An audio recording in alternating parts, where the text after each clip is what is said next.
Hello, Twitch chat. Welcome to this April Nova Cup. Joining me today is none other than the marvelous Nick T and the excellent XGod. Welcome to the stream, guys. How are you? Yes, how are you? Fantastic. Amazing. My pleasure to have you here. And just a bit of a spoiler, guys, because I know how much you enjoy a bit of a Nick T banger from time to time.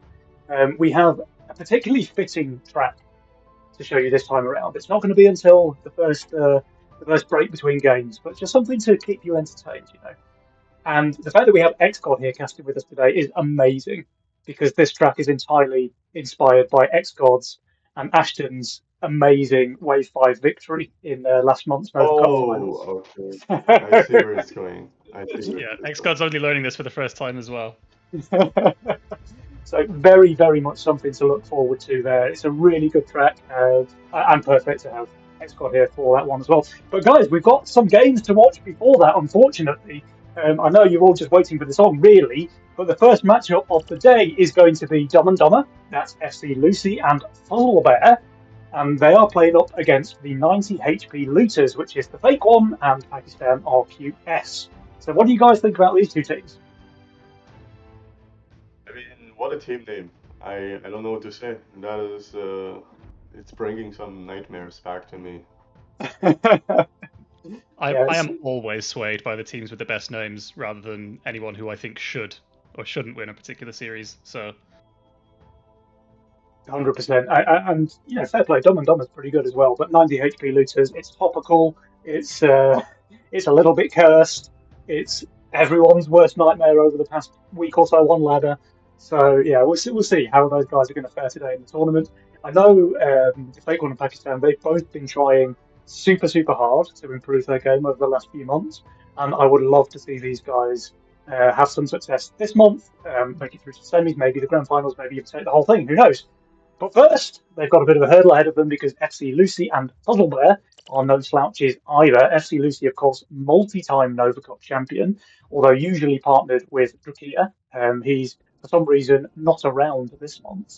But FC Lucy and Puzzlebear, they have been playing together quite a lot on the ladder. They certainly have some experience together, and it's going to be pretty cool to see how they pull it off in the tournament here today. So, I don't know. I think it's going to be close.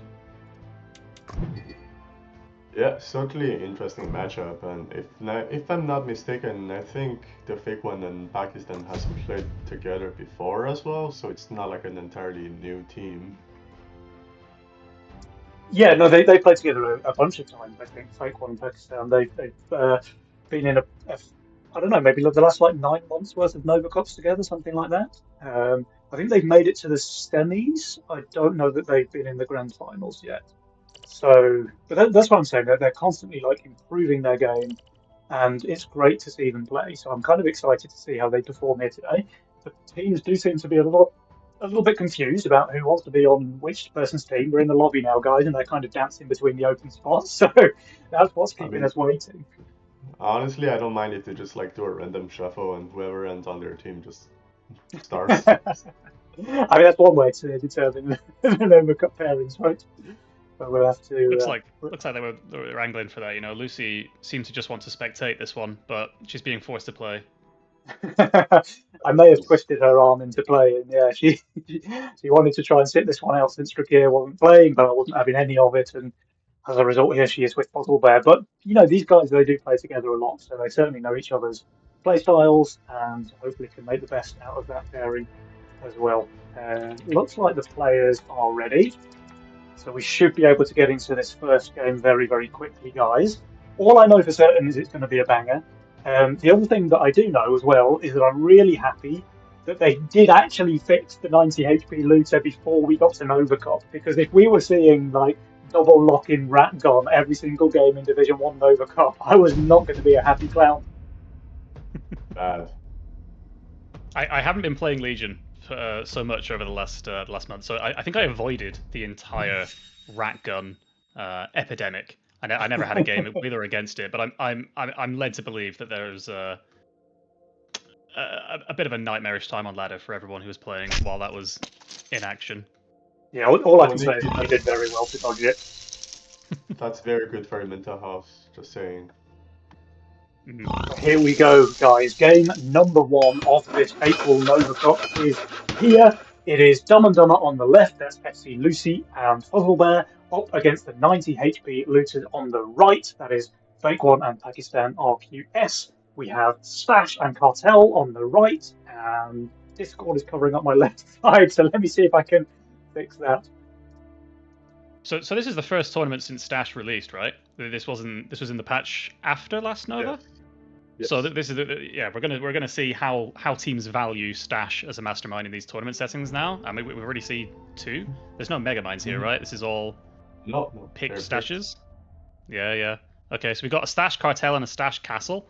So I guess maybe we'll see different angles on when those stashes are used for timings, either to get ahead early or go long with your castle mate or enabling them, or yeah.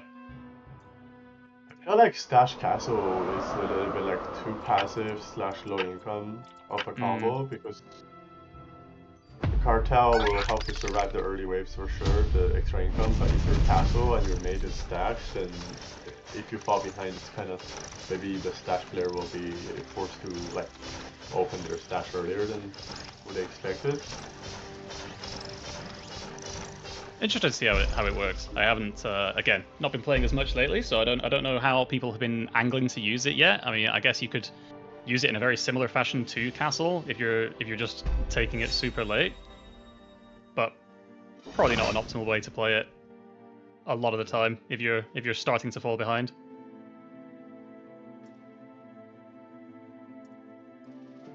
We've got 2 Nightmare opens. Showing one of these guys showing off the beautiful new skin. Thanks for covering me there. Yeah, the Blue Nightmare's lovely. Thanks for covering, guys. I have finally removed my Discord overlay. I can see the screen properly. And here we go. So wave 2, we do have a snail into Pakistan's Crusher, and it looks like he's going to lead pretty decently here. He did not go for the double bony, rather added a Peewee, and that just doesn't have the same tank ability that 2 Bone Warriors can.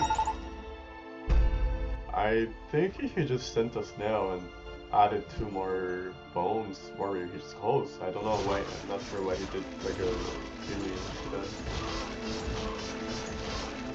Yeah, that's a bit crazy. Like, did he not have the goals for it? He must have done with Cartel, right? Yeah, I think he didn't send. I think what he did is he didn't send the snail after like the wave 1 finishes, so he's missing a bit of gold. Okay.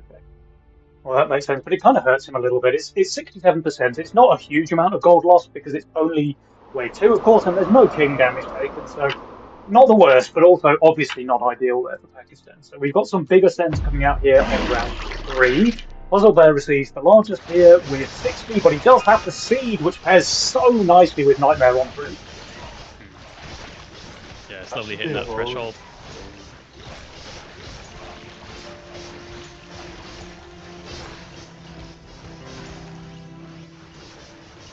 Pretty much everyone's holding, and I believe Lucy was already like 6 workers when the wave 3 started, so that's very good getting away with that. No punish. Absolutely.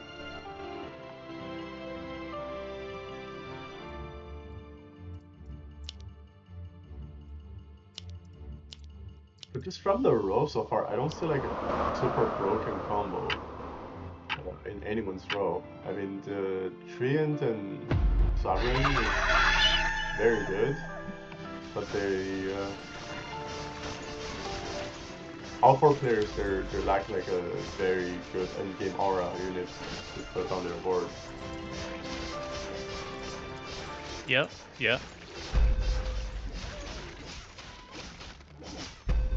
Well, apologies for the technical issues, guys. I think things should be good now. If not, I don't know. Really great. Ping. And Pakistan 9 workers on wave 4.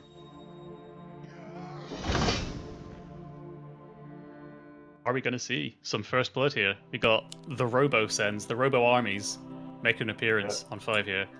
It's not quite a 4 eyes, but you know there are 4 of them. Yes. So if you send three of Four of them, how them. many ice do they have? Like, can we see there? They don't have ice. They've got like one little eye where its turret is. Oh well, there's 5. There's 6. Okay, Six well, eyes. I mean, this is Six. better than 4 eyes, surely then. Okay, yeah. Eyes at home. All right, I do not know what is going on with my streaming setup. Hopefully it's working now. Jesus. Oh, good. I mean, so Lucy busts out the Chieftain here, which is obviously one of the best units you can ever hope for on 5, but It's it not doesn't enough. These are some manage pretty to, big leaks. Joint 58% leaks here from Fuzzlebear and Lucy on 5. 6 Robos reaching the king. I mean, this is just infinite damage, right? Yeah, these Yeah. robos are deadly, man.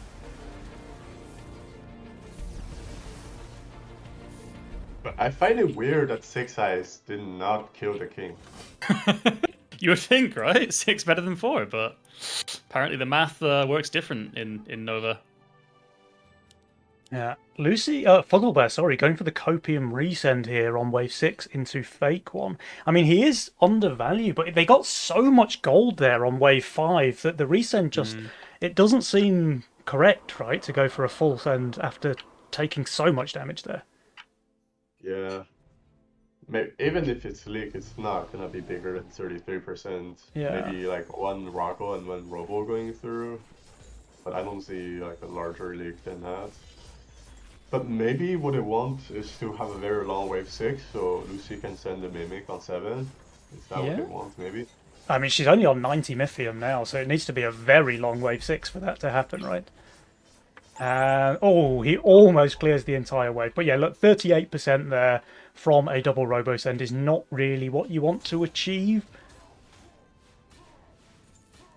And obviously the wave is not long enough to send a Mimic here.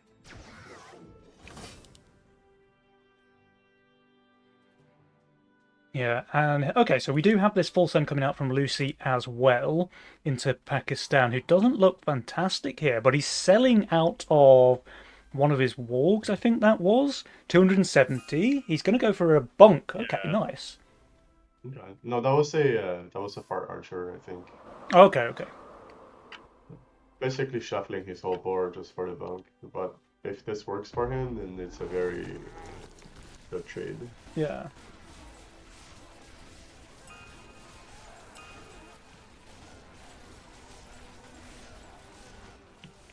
Okay, I mean, it looks like he's doing phenomenally well here against the 140 cent. That bunk is going down, but it's done so much work beforehand. And sure, he's going to leak, but he's minus 100 value, and that's only 50%. What's more, of course, his Fake One is going to be able to easily cover this in the mid. So once again, no king damage will be taken here by the 90 HP looters. They're off to a really good start here in game 1. Yeah.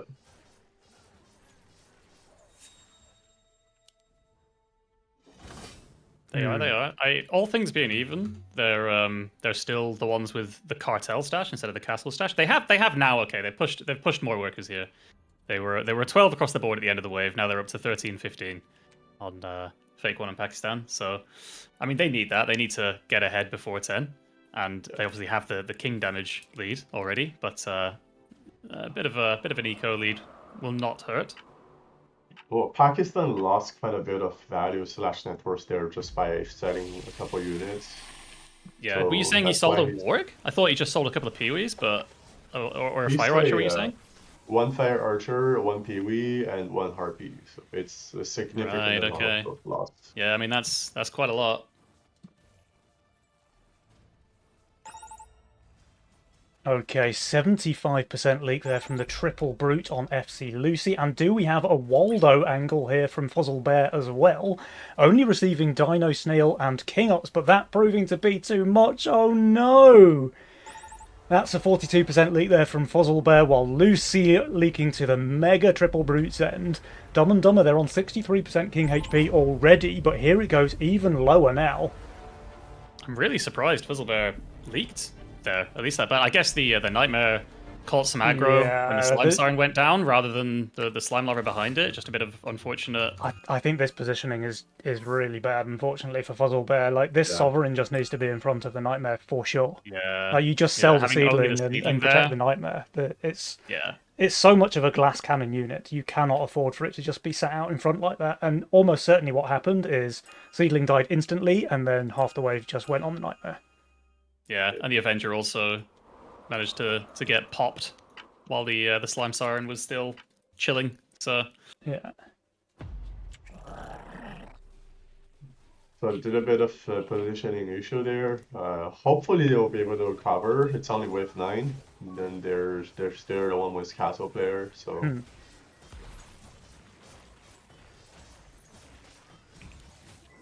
Yeah, this one's looking pretty rough for Dom and Dumber. Like, what do you think, XGod? If you're in a position like this, yourself and Ashton, what's going through your mind now when you're trying to salvage a game like this? Like, what are your options, do you think?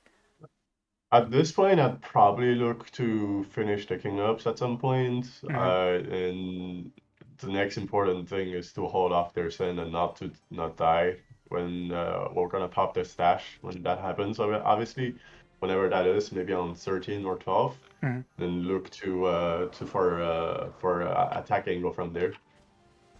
Yeah. Well, It's first, a very difficult path, so because they're really behind. yeah, they really are. And first of all, they need to be able to survive this end, right? They're both receiving 180 there for Fuzzlebear, 160 for Lucy, and not exactly perfect builds here either. Like, Lucy looks pretty darn bad on wave 10. I'm pretty sure they didn't fully build for here, because the Chieftain. Is this from this wave or? No, the Shadow Dancer was this wave, I think. The Gate and the Chieftain were on last. I mean, do they even survive this? They have 28% HP remaining. This is looking rough. Okay, they do live, but they're in a really tough spot now. 14%. There is a very high value savior for them. And that's true. One, maybe another one.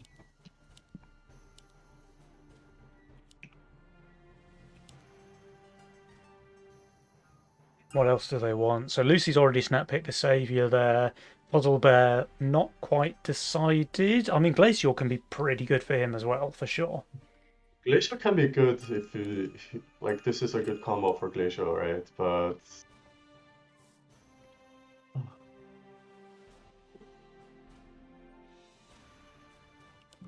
and the fact as well that Fuzzlebear and Lucy, they just keep auto sending, means that there isn't any pressure onto Fake One and Pakistan. So these guys can pretty much do what they want at this point. And they're starting to save that Mythium to pile on the pressure. So 200 bricks stockpiled already for both Fake One and Pakistan. And they can kind of do whatever they want with it now. Like if they want to go straight 13 or 14, something like that, their options really are open. Or even 15. I mean, look at this. Yeah. This board is not vulnerable until like 15. So if they want to save, they can do that. Especially if Fake One and I mean Fuzzlebear and Lucy keep auto sending. Yeah, I mean it looks like they pushed pretty hard to be going to 15 here, so I would assume they want to go earlier, but I think they certainly could have taken that line. I don't know where they want to go against Dumb and Dumber. Yeah, I don't like the auto send on 11, and the problem with that is by doing that you're not pinpointing a wave where the other team are gonna send. Yeah. Because if you don't auto send 11, they're kind of forced to send like maybe 12 or 13, but now you're just giving them the chance to send whenever they want, and certainly not something you want when you're already behind. Yeah. I mean, they are at least managing to stay on value for now, but that's going to change quite quickly, I think. You know, Fake One and Pakistan, they both have way higher workers than Lucy and Fuzzlebear. Oh, but they actually go here on 13. I'm kind of surprised by that. I felt like they would just go a little bit longer. But on top of that, it's a one-sided send as well. So Fake One is sending here into Lucy. But Pakistan, he keeps stockpiling those bricks. So, I don't know, maybe he is going straight 15 then against Fuzzlebear. Okay, that is kind of a weird call because Lucy's board is actually not terrible on this wave. A Gate, and you have a Scallywag. I mean, the DK is not the best, but the rest of the board it's pretty good. So I don't know how much leak is gonna be. Yeah. I don't know if he showed the Scallywag yet or not, but it's certainly a very good tank here with the Chieftain buff as well, so that's taking a long time for the right side to kill. The Chieftain is tanking perfectly also. Oh, that's really nice positioning. Yeah, look at that Chieftain with 800 HP left, just absolutely picture perfect positioning there. But the DK has gone down. Isn't it just a hold? That's just a hold. Oh yeah, Yeah, two like range a creeps still hole. alive. Wow. Okay, that's well. If we're talking about how to come back into the game, that's certainly a good place to start. Uh oh. Lucy. Followed Yeah, by the Income Send 14. That's very interesting. I wouldn't have thought That's they're kind of too scared weird. here. Yeah, That is weird. it seems like a bit of an unforced error, like you say. They weren't under any pressure. But more to the point, like you said, Xgod, Lucy just looked quite strong on 13. I mean, sure, there's one Dread Knight, right? But the rest of her board is pretty good there. And Yeah. they just weren't under pressure. I don't know. They didn't need to send there if they didn't want to. No, like he did. He already had the catapult, and you have this unit on his board. So I'm not sure why they did. It's kind of Yeah. weird, yeah. And now it's just a full auto and king send from the 90 HP looters. I mean, now Fuzzlebear and Lucy, we were talking about how far behind they were and what they needed to do to come back into the game. Well, maybe just let your opponents do that for you? I don't know. They are going for a full send here of their own on wave 15. Now, Fake One does have his stash left to pop, I believe. So if he is worried, and he does take it here. He's just taken it. Oh, so he's actually going to be on value. That's pretty pog. He gets a full Phoenix with that as well. I don't quite like the position in Phoenix. If he's really unlucky, he's gonna get a lot of aggro because it's a range wave and the gun does not move. Yeah. But he should hold just for the simple reason of being low value. So let's see if that's true.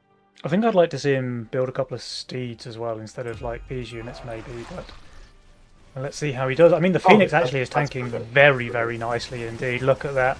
Just is it taking the boss? No, only the little one. That Phoenix is really doing good work there for Fake One, and I think he's probably just going to hold. Meanwhile, if we check out Pakistan, this looks much rougher, let's say. While Fake One, he has cleaned up his entire wave now. Actually, he's just full held. Pakistan 64%.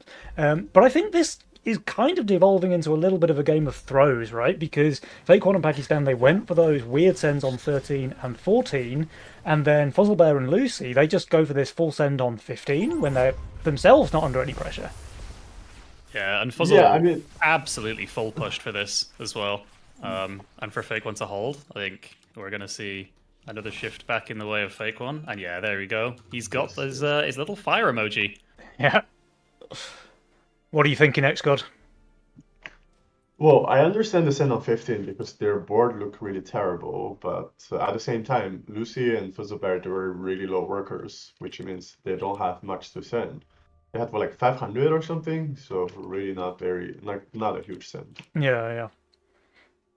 And they could have just gone one longer quite easily.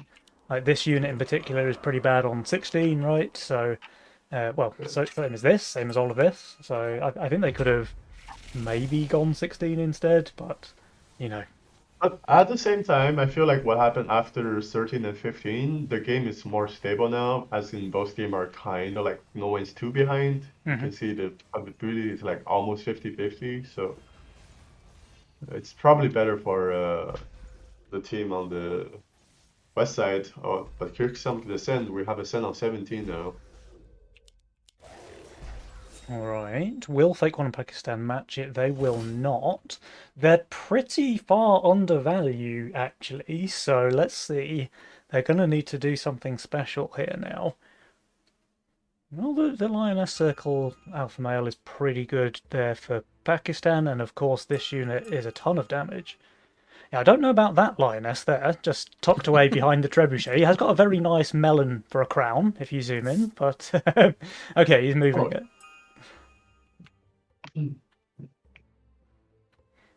Yeah, they they could be in a spot of trouble here. Lucy and Fuzzlebear, they did push quite a few workers, and the sends are not too small here. We've got 740 for Fake One, 700 for Pakistan. That Phoenix, which did so well on 15, instantly dead here on 17 for Fake One.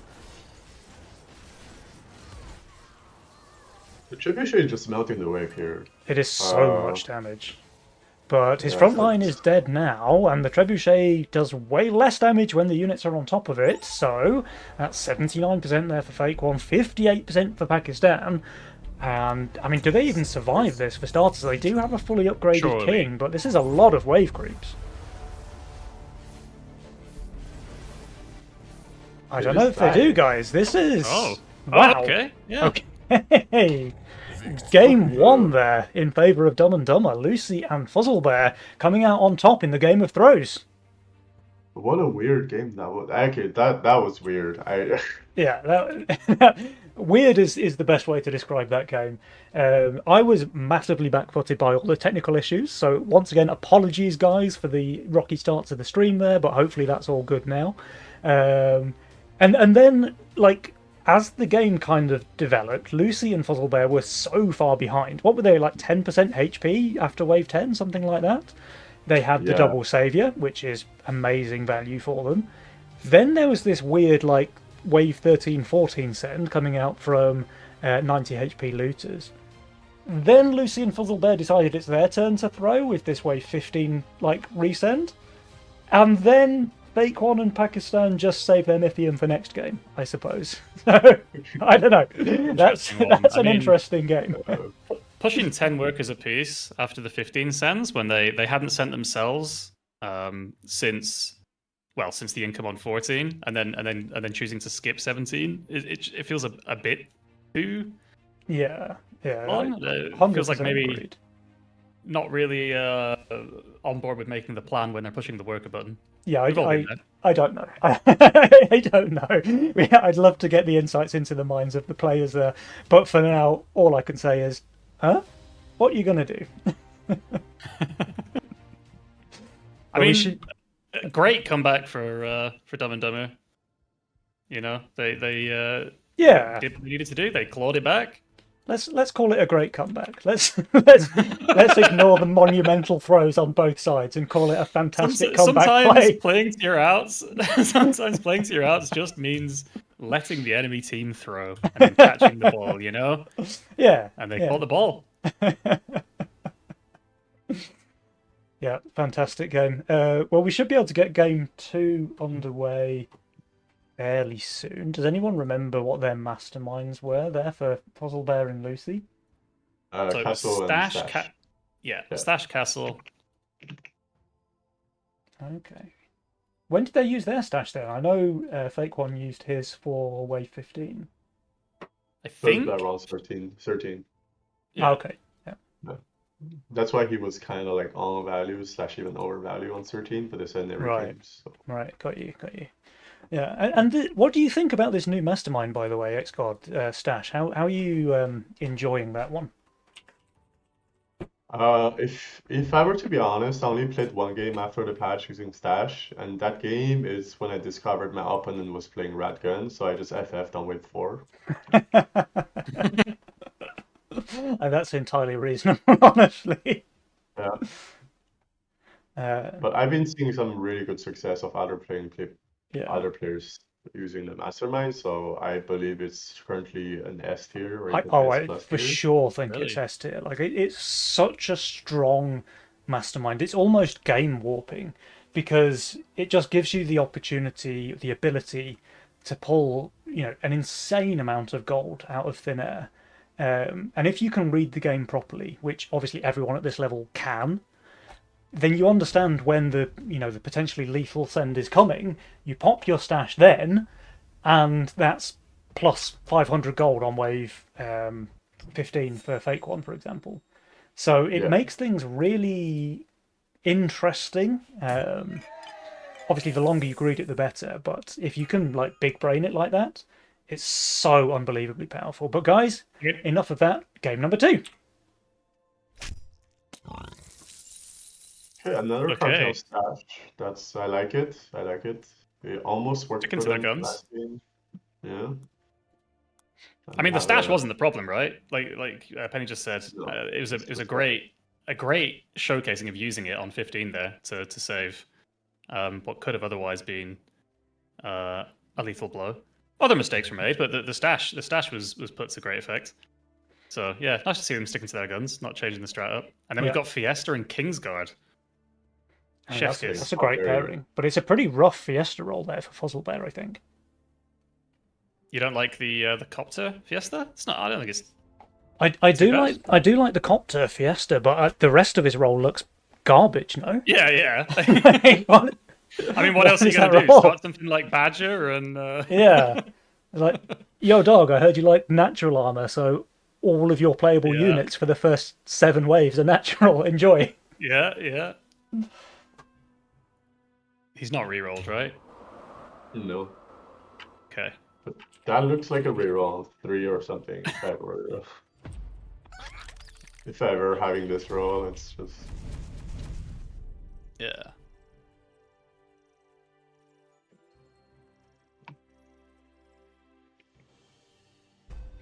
Alright. There was actually a read there, so Fake One with the snail into the Fiesta player, but Fuzzlebear with that Whirlybird opening is a little bit rewarded, it's fair to say. So maybe his unideal Fiesta roll paying off for him there. Yeah, a copter is actually a quite decent opening for Fiesta because you always hold 1, and on 2, even if you get a snail, you only collect maybe like 40% or something. Yeah. Yeah. So it's.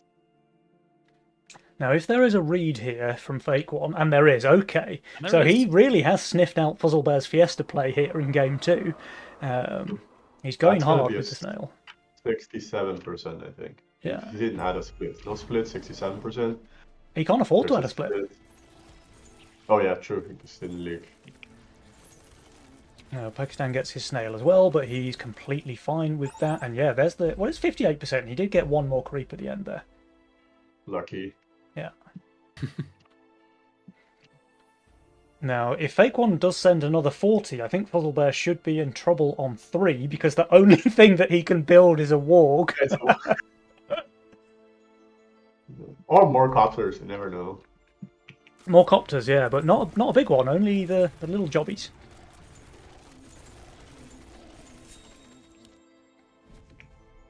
Oh, Fake One actually going for a little savey save here. Well, Fuzzlebear is going to be turbo rewarded by that play then. So the fact that his roll is kind of terrible is really working out for him in this game. It gave him the hold on 1. It's going to be pretty good for him on 4 because he's building a warg on 3.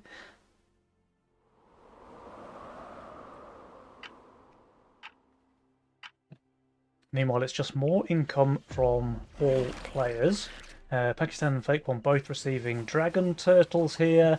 And just how bad do you have to be to leak to a DT on 3? Oh no. On 3. Pakistan is fine, though. I think his Seraphim does 1v1 the DT and then everything else, and is now more than enough DPS to shred the remaining wave. Ooh, Fake One actually going for a Badder Brute here on wave 4 into Fuzzlebear, so feeling a little bit spicy. Fuzzlebear, I mean, what's he going to do? Build a Butcher? Hey, 154 gold has to be, right? I mean, it's just simple math, man. It adds up, you know?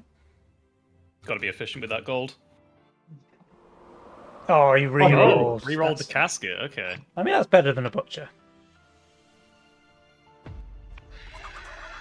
Alright, let's see how he does here. The Casket AoE should make sure that he doesn't accidentally start attacking the Brute and never kill the thing.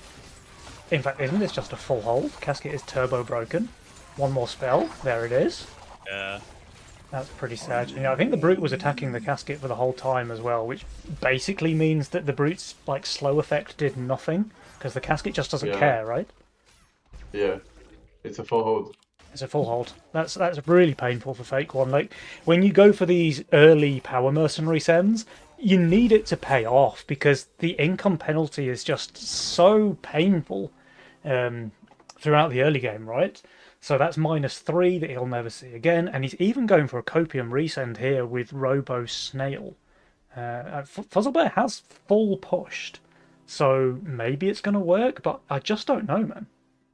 If this Yeah, you gotta remember if this he's robot doesn't get Fiesta, caught on so- the yeah. If it leaks, it's not going to leak too bad, right? You know, if you're Fiesta, you just care about killing the Scorpion King. Your job's done. Yeah. So maybe a little bit of a misstep there, just choosing to resend. Because this thing is always going to tank the boss, and that's Yeah. going to clear the way. So The aggro for Fake One was better this time around, as in his robo actually attacked the units that he wanted it to. So as a result, that's 61%. Okay, so the Copium resend, I think we can say that one paid off, right? 61% is good enough for a single robo. But Yeah, Fuzzlebear's on yeah. Fiesta as well, so he's probably not too sad about that either.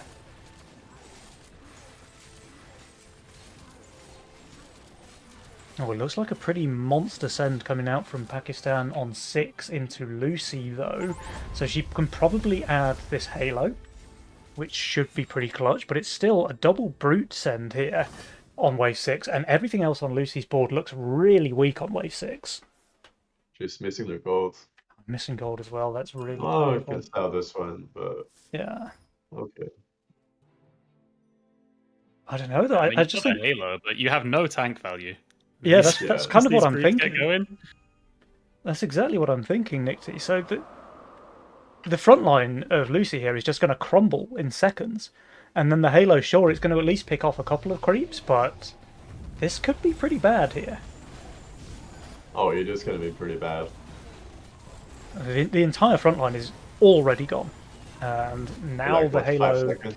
is tanking, does kill one of the brutes at least, but that is a 82% leak there for Lucy. Meanwhile, on the side of 90 HP looters, they received a couple of brutes as well. 49% there for Fake One, and Pakistan doing really well. Did just kill one more Rocco, but still going to be leaking. So actually, maybe this trade is still going in favour of Dumb and Dumber, right? Because look at this. I think Fuzzlebear's going to be able to cover most, if not all, of this. Meanwhile, this goes straight to the king. So 90 HP looters, they're dropping a good, what, 20, 25% HP here? Maybe even more. Oh yeah, 25. 30. Yeah, down to 73% for them. And Dumb and Dumber, they barely took a scratch here. Now we have more brutes again on 7. I mean, these guys are not messing about. This is power merc after power merc after power merc. Yeah, and you can't add this unit on 7 if you're expecting a resend. Because you already have like 200 gold in dead value, kind of, so like... that's probably not good. It's just gonna... Yeah, I mean, Fake One thinking he's strong here, which he is. I just don't know if he's holding the double brute. So a bit of a spicy resend there, and the brute's giving much needed DPS to kill the gargoyles quite quickly over there in the split. Let's see, meanwhile, Pakistan, he's doing pretty well once again. Slime Mommy is going to die quickly though, and that's all of his damage gone now. Oh, this looks pretty bad. Not even killing the brute there, so resulting in 88% leak for Fake One, 90% for Pakistan. Okay, well, Yeah, they're dead, I think. this is like infinite king damage, right? These Yeah. brutes so painful this early on. If they're not dead, they're like super low. Yeah. Yeah. But this is all If they according don't to the get game something- plan, right, guys? Like, we saw Lucy and Fuzzlebear on 10% HP wave 10 in the previous game and then turn the game around, so surely that means it's 90 HP's turn to win. I mean, in my experience casting Nova, remember for the first tournaments of the year with Widder and King, I don't think they had a single game they weren't down to below 40% King HP in the early game, and yet won every game. So you know, it's the strat, it's the Nova tech. It is the But, I mean, if they don't get something with this big send save here now, their chances are looking incredibly slim. No, these sends are pretty enormous now, but they need to be. 220 for Fuzzlebear, 260 for Lucy. They need to get some serious work done here. Otherwise, they can probably just call it a day. Talking about serious work, though, That's a that's big Lucy with a send. Yeah, 103% leak. And Fuzzlebear's not far behind. Will he kill one more? He does not. That's 59%. I don't know if this is quite going to match the king damage they took last wave, but it's something, you know? It's a silver lining. Well, they're getting good gold back, so that's Yeah. something.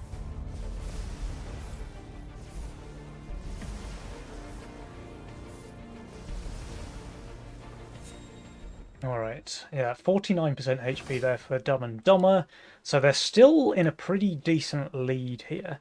Can you guys see whether Fake One has used his stash or not, by the way? He has not used his Okay. stash yet. No.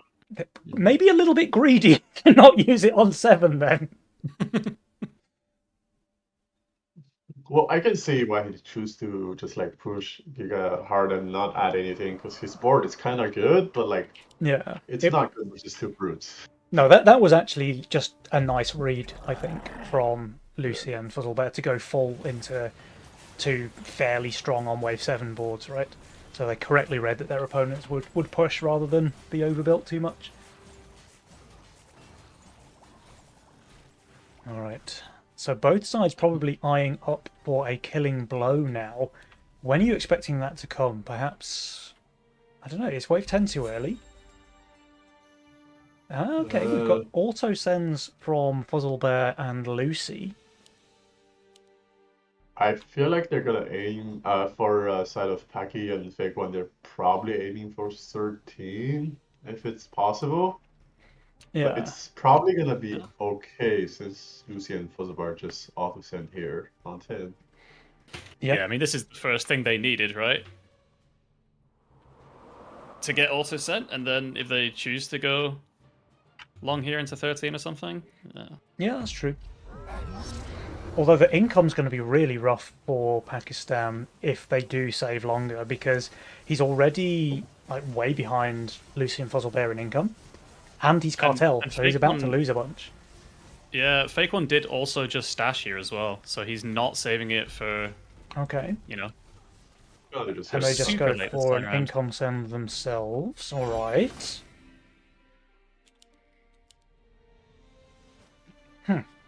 Okay. That's interesting. double creditor. So I guess identifying they don't want to. I mean, they could try for some all-in play on 13, but like you say, it's a full Hail Mary. I think they're thinking this way. You know, let's I mean, they don't take a have chance to scale back into the game rather than just go for some cheeky one-shot. Yeah. This is actually really interesting, by the way, because they've kind of forced Fuzzlebear and Lucy into the lone play here. So that's a minus income for those guys, while they take the credit to themselves. So actually maybe pretty 5-head play there from 90 HP looters, just going for the income king here. Yeah, but Fuzzlebear and Lucy also have 500 more value on the board, Yeah, they do. so They do. Oh, and they're going for a big send on 12 as well. We all know wave 12 is broken, so Pakistan and Fake One are going to have to be very, very careful here, while with their creditor as well, right? Yeah, we just need to see them not greed it here, and they are also reading that it's likely to come and incoming here. So I mean, the chances are in their favor. They should be on value or close to, right? Or over value. What am I talking about? Well, Look at this gold they've all got. good. then it's a question of whether or not they greed the creditor, right? Because if they read it Yeah, properly, yeah. they can just be really safe and pretty much no. close the game out here. Please build Archer. Oh no. Mm-mm. If Pakistan is full greeding here, and so is Fake One. I don't know. This is not looking very safe. Yeah, I would have liked them to be a bit safer, but I mean, Fake One has a lot of DPS here. He's killing things quite quickly. How about Pakistan? Both of his chieftains still alive. Pack leader is going down now. Will it be enough? They did pop a few king upgrades. Oh, Fake One, that's a 60% leak there, but Pakistan just holding? No, he's leaking like. Oh, he's going to 3 leak breeds. very small. This is super close. This is super close. Yeah, that was pretty greedy there with the creditor, but I mean, it looks like it's going to pay off for them. They're going to survive here. Yeah, they live, but If it's like 3 or 4 more creeps on each side, it's over. Yeah, it was super risky with the position they were in with the king HP, And then- right? And That's crazy. they're still going for more income here.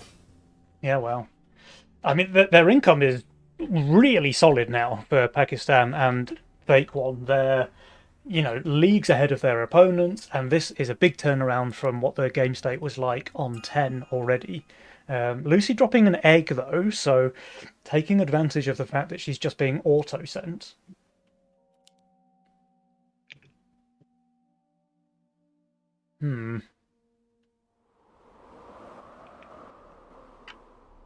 One more creditor round as well, though, for 90 HP looters, so they're economically in a pretty good place, and they do have that regen ticking as well, so despite being very, very low on king HP, that is starting to recover some. So not only holding out for the cred value there, but actually shifting Wait a a bonus 150 each or so there. I think they're trying to bait a 14 send into themselves with the two Yeah. chieftains, but they're just going to be on value. Oh, the Drake's gonna take down the egg!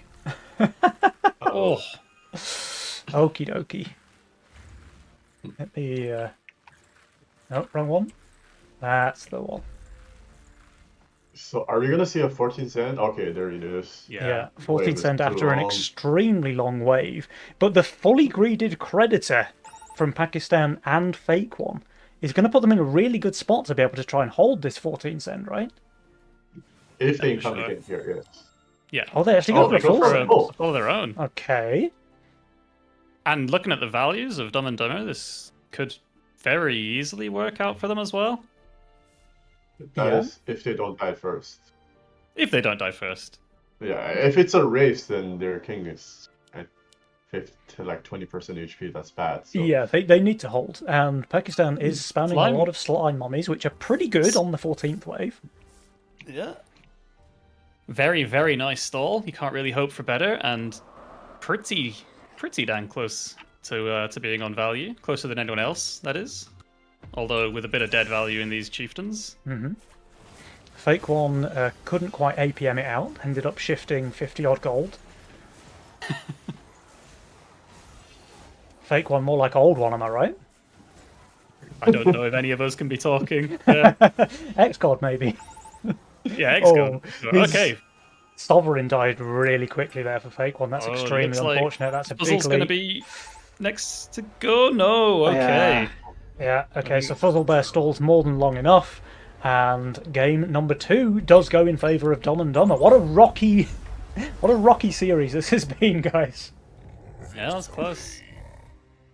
Well, okay, well that is 2-0 for Dumb and Dumber, so they are through to the next round, the upper bracket game, which will be coming right up. I've just realised how scuffed the... Despite it being 2-0, I feel like Pakistan Fake One played really good. Yeah. It's just something that they're supposed to do. It didn't happen in each game, but they're really close to like pulling it off. Yeah, absolutely. Well, let There's me been see. nice reads throughout. Let me see if we have one of our other games ongoing. So who else is in our side of the bracket? It is Ram Pam Pam versus Chuvis. Do we have one of those games on? It looks like yes. So if we hop into Fine's game here, we can see how that one is playing out. It looks like Fine and Pavided are currently 1-0 up against Chuvis and Isolde. So we can hop into that one and see how it plays out. It is currently with 12, and Aaron's getting a cent. Interesting.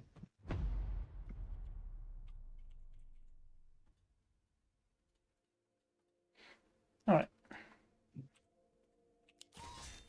Okay, so yeah, big wave 12 sends it looks like. Have we tuned in just in time to see the end of the game? Actually, no, it looks like everyone's doing remarkably well against these sends.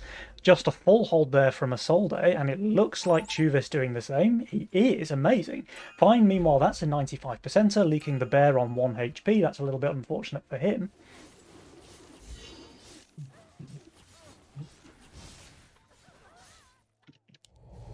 Fully upgraded king means they're going to take very little damage from this wave 12 Senbo. We know what is the score so far. Who's the? It's 1-0 to Rampampam. Okay. And Isolde now on fire after that one, so things are looking good for game number 3 perhaps in this series.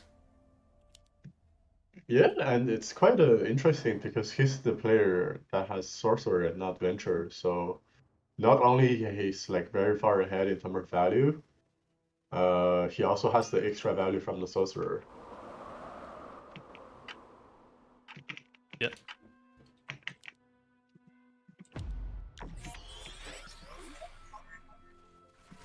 Now just a full regen here from Chuvis and Isolde, taking a little bit of pressure off Fine and Pavided, so... But I don't hate the play, honestly. Just start to recover that king HP, maybe be able to survive another send or win a race.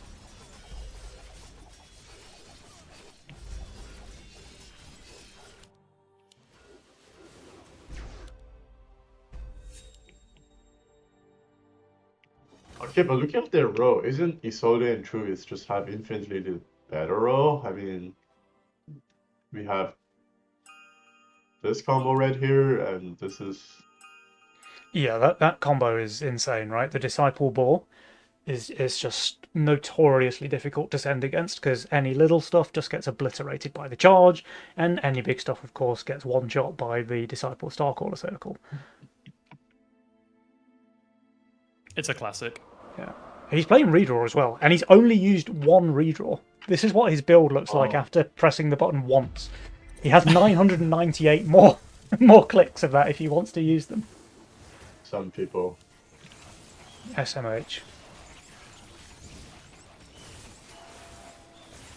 Now, just economically speaking, Isolde looks like he's in a really good spot there.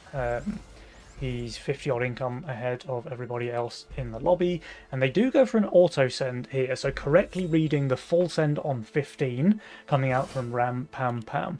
Chuvis and Isolde, how do they plan to survive this? Well, Chuvis, he's going to be pretty much on value when he finishes spending there. Isolde will be a little bit further behind, but his build is very strong on 15.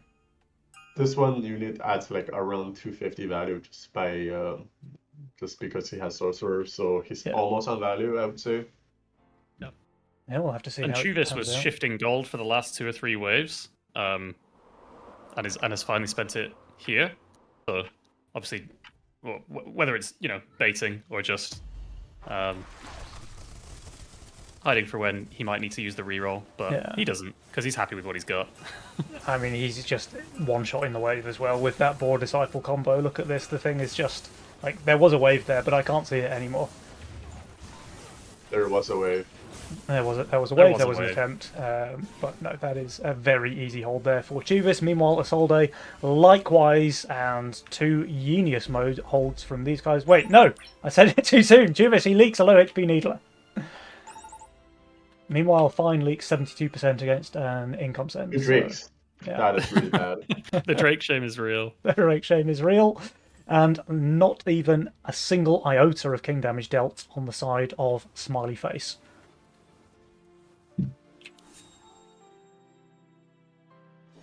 So I feel like this is going to a game 3. It certainly looks that way, X-God, but we have seen more one-sided games go in the opposite direction already on the stream, and we've only seen 2. So anything can happen. Anyone can throw. Anyone can throw. Apart from me, I have a really bad throw. Yeah, I just never done it. You can't throw the game if you've never been ahead, so... Oh, I didn't mean throwing the game, I just meant throwing, Like, I'm not particularly athletic.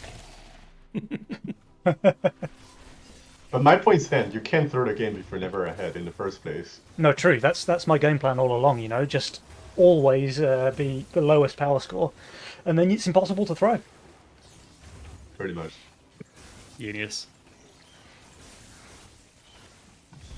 Alright, so I think Chuvis and Isolde are certainly in the driving seat in this game.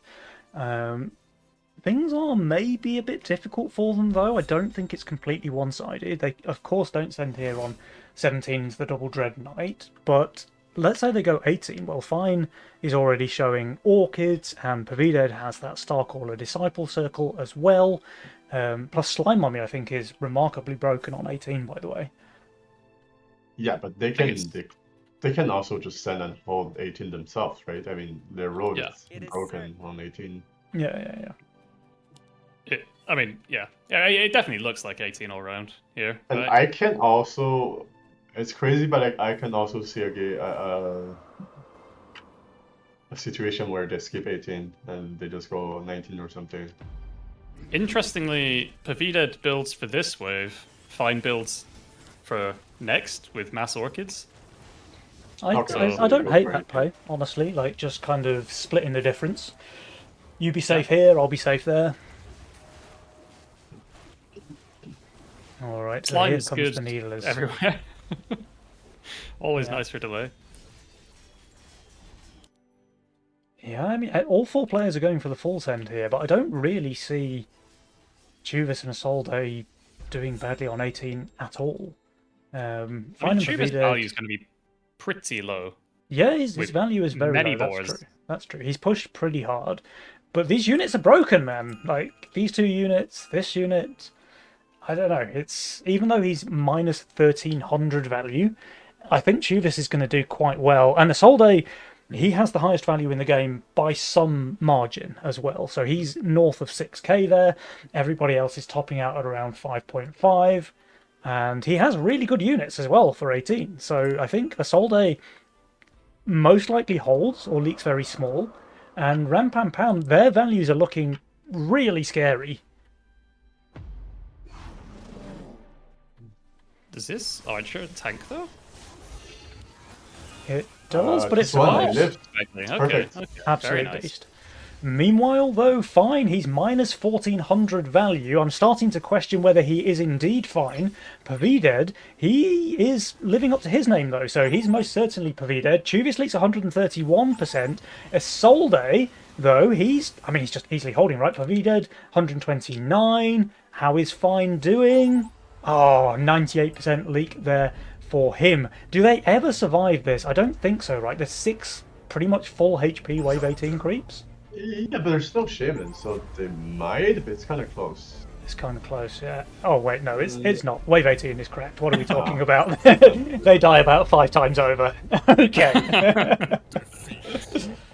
Right, well, Chubas's board guys. was broken, by the way. The board was broken. But we have a game 3 on our hands. It wasn't for the first series, but Ram Pam Pam versus Double Smiley Face. Looks like they're going to make it happen. So game 3 to be played out. Interesting matchup, this one, by the way. I don't know. Having a look at the elo of these 4 players makes it look like it's a really one-sided match in favour of Ram Pam Pam, because they're both like Giga Legend players, 3k whatever this season, while Chuvis and Isolde are much, much lower in terms of elo. But that just doesn't tell the picture whatsoever. Like, Chuvis and Isolde, both phenomenally good players. They both have decent tournament records. They both have very, very strong ladder records as well. So I'm thinking this is a pretty even matchup, despite what looks to be like a 400 elo difference between the two teams. Yeah, I'm pretty sure Chuvis was like 2.9 earlier this season. Maybe he just like dropped a bunch for some reason. Oh, But yeah, I okay, just okay. checked. The season pick, it's like 2890, so Okay. Fair enough. that makes I think sense. It's a couple Chubas has fast always games. been a classic, like, tournament Giga player, and not reflected in ELO compared to other people in the lobbies. I think that's almost always the case. He looks on paper like but you just can't trust ELO in these No. in these games. Well, elo's just a number, right? So, Yeah. Right? Right? Don't look at my purple badge, guys. Yes. I'm sure I'll hit Legend at some point this season as well, right? Right? Not before I hit Ruby. I've actually been giga climbing over the last 2 weeks, so I think I was still purple badge about a week or 2 ago, and I'm now 2.7-ish, so almost back to being a respectable gamer. Almost. Yeah, and you did it without having to abuse a certain double lock-in strat, so respect The to rat you. gun combo, yeah. Oh, wow, okay, well, game number 3 is about to begin, guys. Remember, the winner of this match will advance to the upper bracket match against FC Lucy and Fuzzlebear. So, in order to see who earns that privilege, let us hop into game number 3. Oh, more Stash Cartel gameplay. Oh wait, no, sorry. Getting my teams mixed up there. But we are seeing more Stash. There is a stash there for Assault Day. Chuvis is undecided, it seems.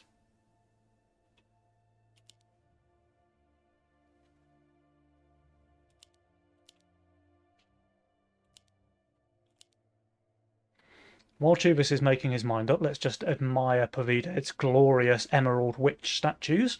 I'm pretty sure this made an appearance in The Wizard of Oz.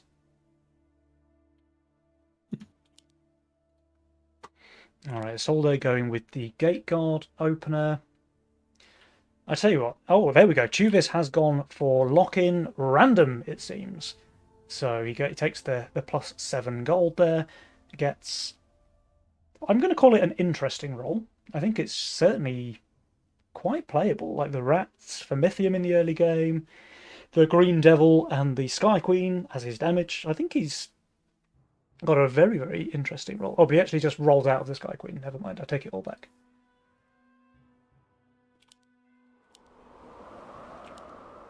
What do you think about these 3 Legion spells, guys? I'm a big giant snail enthusiast, so whether it's a good game for it or not, just love to see it. I mean, we don't have anything particularly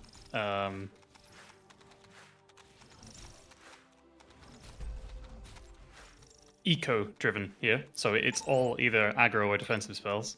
Yeah. I'm Wait, is Pennywise is supposed to- unsure about this looter. Like, what? Well, Did you you just see, do this on purpose? it has 10 less HP here, so Yeah. Ah, that makes sense. That makes sense. I mean, it does. Maybe he's just a knower. Like, maybe Chuvis is just an absolute machine, and he wanted to leak there so that he could get a 40 send out. yeah, But it works. Fine is playing this extremely safe. He stayed on 4 workers. He's added a Nekomata. He's even stacked the Wow, Nekomata yeah. and built a Bone Warrior. So he's on 235 value, wave 2, which is unheard of. I mean, yeah, he's going to hold, sure. Congratulations. Yeah, kind of a weird one there. But regarding Giants now, I'm personally a very big fan of the spell, but the thing is, we do have Vampire and Protector in the game as well, so those are going to offset each other a little bit. Yeah. Yeah. Okay, I mean, game number 3 certainly off to an interesting start. We have Fine fully holding the Robo on 2, while Chuvis and Isolde both leak to Snails. Luckily, they have 1 point of regen on the King, so that's going to come in handy.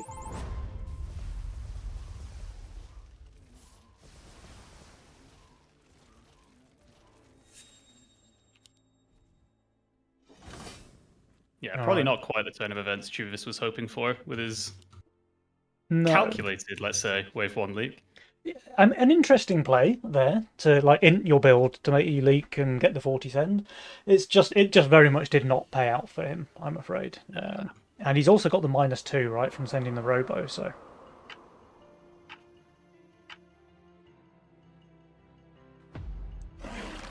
Okay, there's another 60 Mythium resend here into Chuvis. Very important to see whether or not this Fire Archer gets run down too quickly. It looks like the answer may very well be yes there with the Lizard on top of it. This one in the split is tanking very nicely, however. Can it survive? No. That's another 48%. 2 income for Chuvis. He's playing Lock-in, remember. Like, does he think he's playing Fiesta, perhaps? Did he get confused with the Masterminds? Wait, did we see which unit was locked in, or...? It's random. He got the 7 gold. Oh, okay. Well, yeah, kind of weird there, but his board also doesn't look very good on 5. That's another problem. No, or in general, I would say. Yeah. Meanwhile, there is Like another 5, power merc 7. sent here from Chuvis into Fine, who is once again on Omega value here on wave 4. Brute Snail is the send. 4-stack Cat and a Harpy is the answer. I mean, the Brute certainly slows down the Flower's DPS by a lot, but the fact that the Flower does that AoE damage means that a 4-stack Nekomata can still 2-shot. And this looks extremely good here for Fine. I guess he's going to leak a Brute and that's it. Yeah. Meanwhile, Only few Pavido... creeps on Pavido. Yeah, Pavido leaks 2 creeps to an income send, but once again, this is very much not the outcome that Chuvis is looking for with these early game power sends, I don't think.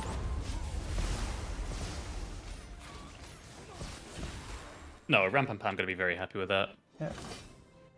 Now here we have Genum's Brute send on 5 into Pavided. Does go for the Bounty Hunter upgrade, of course, so wanting to farm those additional stacks. Have to say, though, Pavided looking pretty darn weak here on wave 5. Isolde will not be able to add a Robo, so it's just going to be Brute Snail, I guess. I don't know why Pavida is shifting like 47 gold when he's not the best on 5. Yeah. Maybe 47 would have been enough for him to like sell something for a Kingpin on 6. I guess he was just expecting the send to come there. But he is getting caught unprepared, it seems. This 80 Mythium is more than enough to leak Pavided here on 5. But the 60 send into Isolde looks like it's getting work done as well. However, Chuvis, I think, finally able to hold against the massive Dino send from Pavided. So yeah, 58% there for Pavided. They're going to get a bit of king damage here as well. Wait a minute. Chuvis? No, the Fire Archer's got this. Trust. Easy hold, easy hold. Even one more? No, never one more. Okay, so king damage for both sides. But I think with the Banner Brute in the mix, the most king damage is going to be dealt on the side of Rampampam. Yeah, 10%. Oh. Okay. So things starting to look a little bit better for doubled smiley face. I'm surprised Pavida tried to just decided to keep incoming into this board, because like a Mimic on 7 just like kills the whole board in like and gets 50 gold. Yeah, this board is just absolutely begging for a Mimic. Like it's kind of like the old rat gun, right? You send a Mimic and you just farm 100 gold or so. Yeah, but I guess his board is kind of weak here, so he wanted to get the last thing, the final script. He probably just doesn't want to leak 50% to a snail again, you know? Yeah, makes sense. Yeah, so easy hold there against the Dino. You can just go up 9 on this, I guess, if you... Yeah. Oh, Chuvis, does he get the Mimic? He does! Okay. I thought Jules was going to giga scam him there. Like, he... I swear, when I'm playing, Jules is sat there behind the monitor watching me play, and then ensuring that the Mythium doesn't tick over past a 9, you know, when I'm trying to get to a big send. So for me, it would have been stuck on 159. For Chuvis, he just barely gets the 160. Maybe you need to tweak the number for your behavior score, whatever it's called, and just... Yes. The Doge. Yeah. Okay, let's see if this Mimic snaps. It's currently killed nothing, which is good. Can it get the Scallywag? It can! 3 gold, Pog! Meanwhile, for Pavided, only an income send, so he's completely fine. And Fine and Pavided, they are stockpiling their bricks. Will the Mimic win this 1v1? Well. No! Oh. Chuvis, once again, the power send just not getting enough work done into Fine.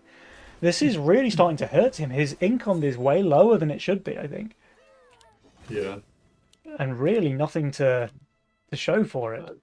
And also doesn't help if he just randomly leaks the first like couple waves, because his build was weird. Yeah.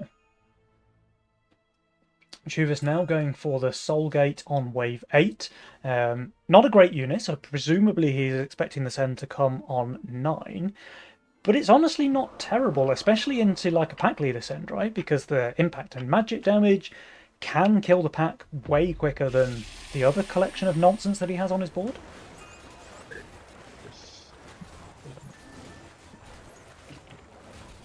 Big sends though for both. Isolde receiving 180, Chuvas getting 220. Pack leader is actually living far too long, I think it's fair to say.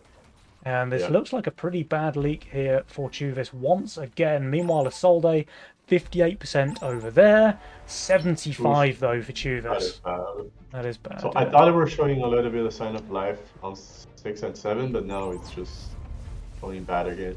Yeah, and not only that, but like in economic terms as well, Fine and Pavided, they both have significantly more workers.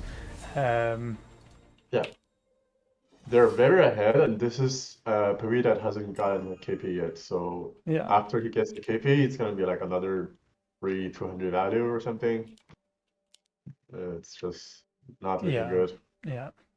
Well, Isolde and Chuvas, I mean, I don't know. They just cannot keep up, it seems. Like, Fine and Pavida, they both have a 3-worker lead, and they're also overvalued. Like, they just have so much more resources to play with, it seems, on the side of Rem-Pam-Pam. Yeah. And that's a weird choice on 9 for sure. Yeah. I think with the gates, he kind of has to treasure hunt. Like, he needs to do something to try and come back into this game, right? Oh, no, I know, but like, why would you build a rat on 9? Because that's like a newly built unit. He didn't have this before.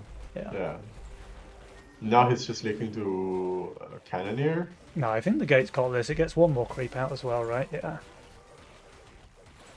So a long wave, but it should be a hold. Oh, there is a hidden creep behind that. Wait, the Fire Archer just tanks it forever? Easy Fire Archer. Yeah, okay. Perfect hold there from Chuvas. Very well played.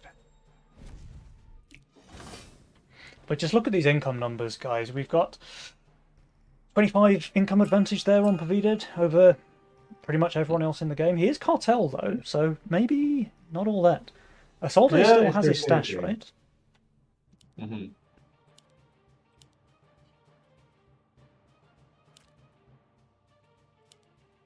Chuvas adding another gate here, and wave 12 looking very scary for him.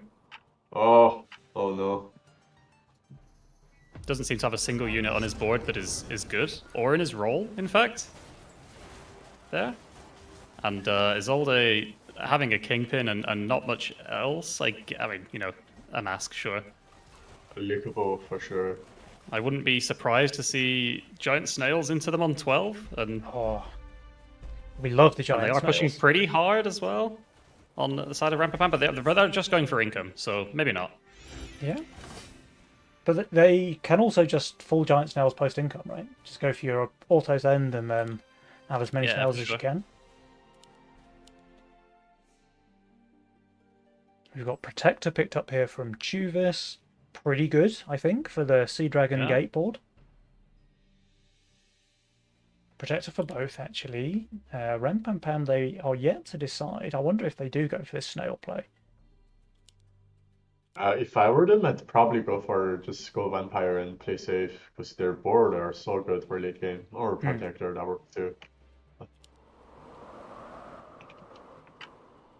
Like Vampire here. Go for it, yeah. Ooh, let's go. All I see is 4 cowards, if I'm honest. Yeah. I mean, good target. Sure, but good protected targets. Yeah, but it's not a giant snail, though, is it? No, it's not a giant snail. Alright, I wonder when they want to try and make something happen then. Looking at the boards, I think 14 looks really interesting, but they're just going to go for income send on Isolde, full send on Chuvas. Let's see if he can catch Fine unprepared here. Very pushed on the side of Rem-Pam-Pam here, so... Yeah. Also on Shutdown. Very undervalued. Not sure how did that happen. Maybe he just pushed the Petrolord. Yeah. Well, Fine is building for 13 with this Firelord, so could easily be And caught unprepared here with the full send from Chubis.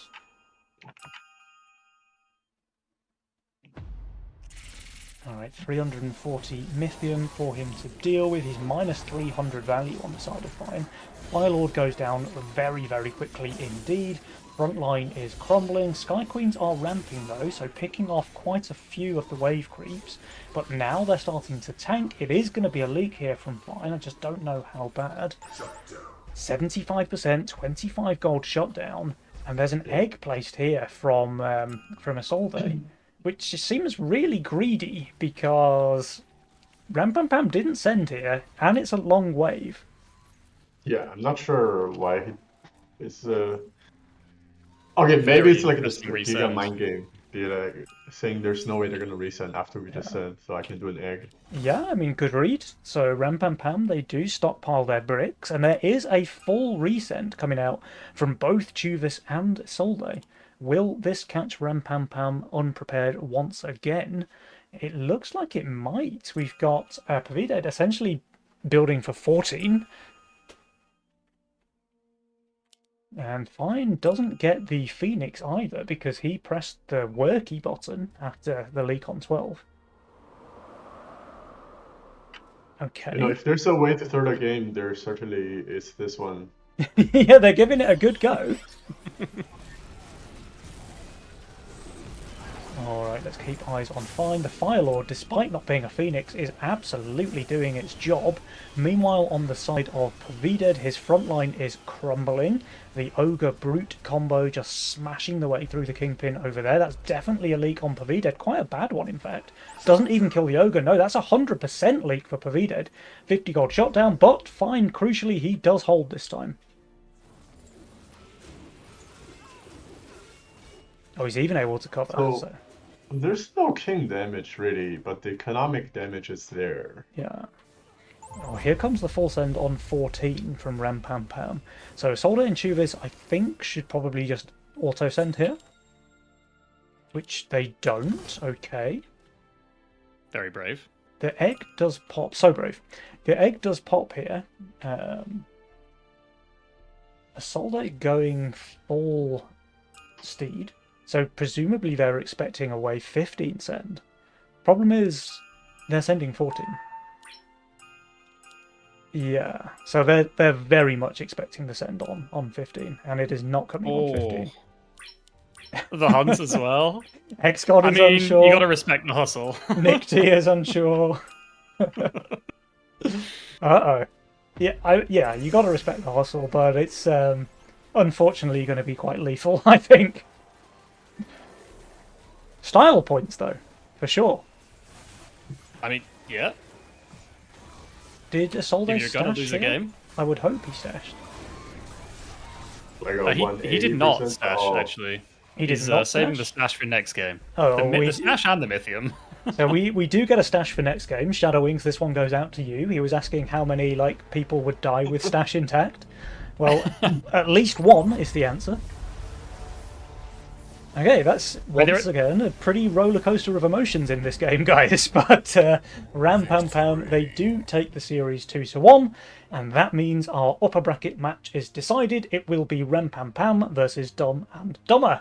Meanwhile, Smiley Face are not out yet. They still have a chance to fight their way through the losers bracket, where they will face the 90 HP Looters. I just had to try and remember the name of a team that we looked at half an hour ago, which is basically Mission Impossible for someone of my age.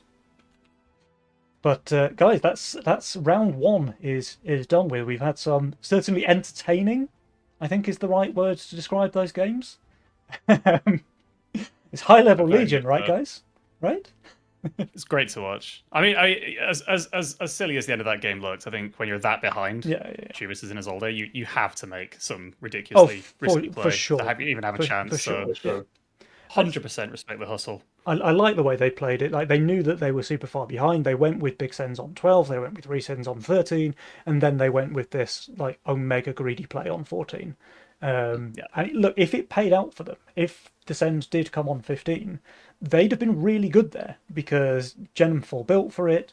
Tuvis would have had a bunch of extra Mythium. Genum could break his stash, and that could very easily be a game-winning play. So, like you say, like it might look a bit silly when you can see everything, but on the flip side, if the Descent had come one wave later, they would have looked like geniuses. So yeah, Yeah. it is one of those decisions. But guys, the moment that you have all been waiting for is finally here. The world premiere of the new Nictia banger, inspired by XGod, featuring Seto Kaiba on the vocals. Here it is. We've got our 10-minute break, so we can have a bit of a break for the players and casters. And Oh to boy. entertain you all, it is my pleasure to introduce Nictia's latest tune. This is Four Eyes on Five. Enjoy, guys.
Right, guys, I hope you enjoyed that absolute banger there, courtesy of Nick Tier.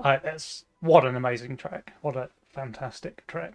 We are going to have the next game coming up fairly soon, and that will be the upper bracket matchup between Fine and Pavide. That is, of course, Ram Pam Pam, and they are playing against Dom and Dommer. So Fuzzlebear and FC Lucy, two absolute titans of the game. So I don't know. This should be a really high-level match. But we said the same against the first round of games, and you all saw how that one played out. So let's see, can the teams step it up a little bit here in the upper bracket finals? I'm looking forward to some very high-level Legion. What do we think, guys? XGod, did you enjoy the song? XGod is muted. Nick Tier, did you enjoy the song that you made? Sure. I'll be honest. A little bit of a low effort one this month, to be honest. These parodies much easier than actually making a song from scratch, but always fun. And everyone seemed to enjoy the last parody. I mean, that was a while ago. The GGs, that was me. Yeah. So, I mean, you say low effort, but you bust out your own personal vocals on that track. Yeah, I don't think that's low effort at all. And I'm sorry to everyone for it. Not a natural singer. It was amazing. XGod, how do you feel about the track that you inspired there? Oh, it was so funny. I can't stop laughing. It was genius. It's a really well done. Thank you. Okay, well, we do have a game to talk about as well, guys. So this is going to be Ram Pam Pam up against Dom and Dommer here in the upper bracket final. So whoever wins this series is going to make it through to tomorrow's semi-final guaranteed.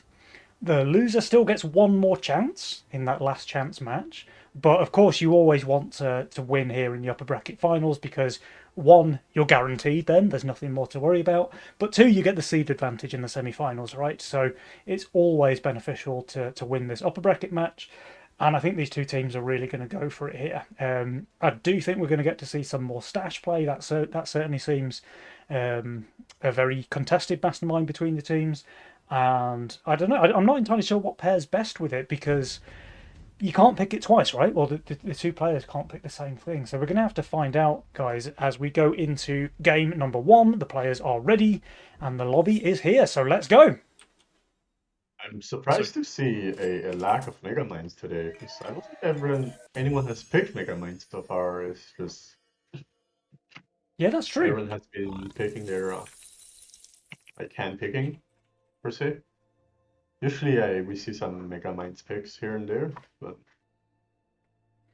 yeah, we haven't had any. But I think maybe now that there are just so many masterminds to choose from, it's easier to pick something that you want to play rather than press the random button, right?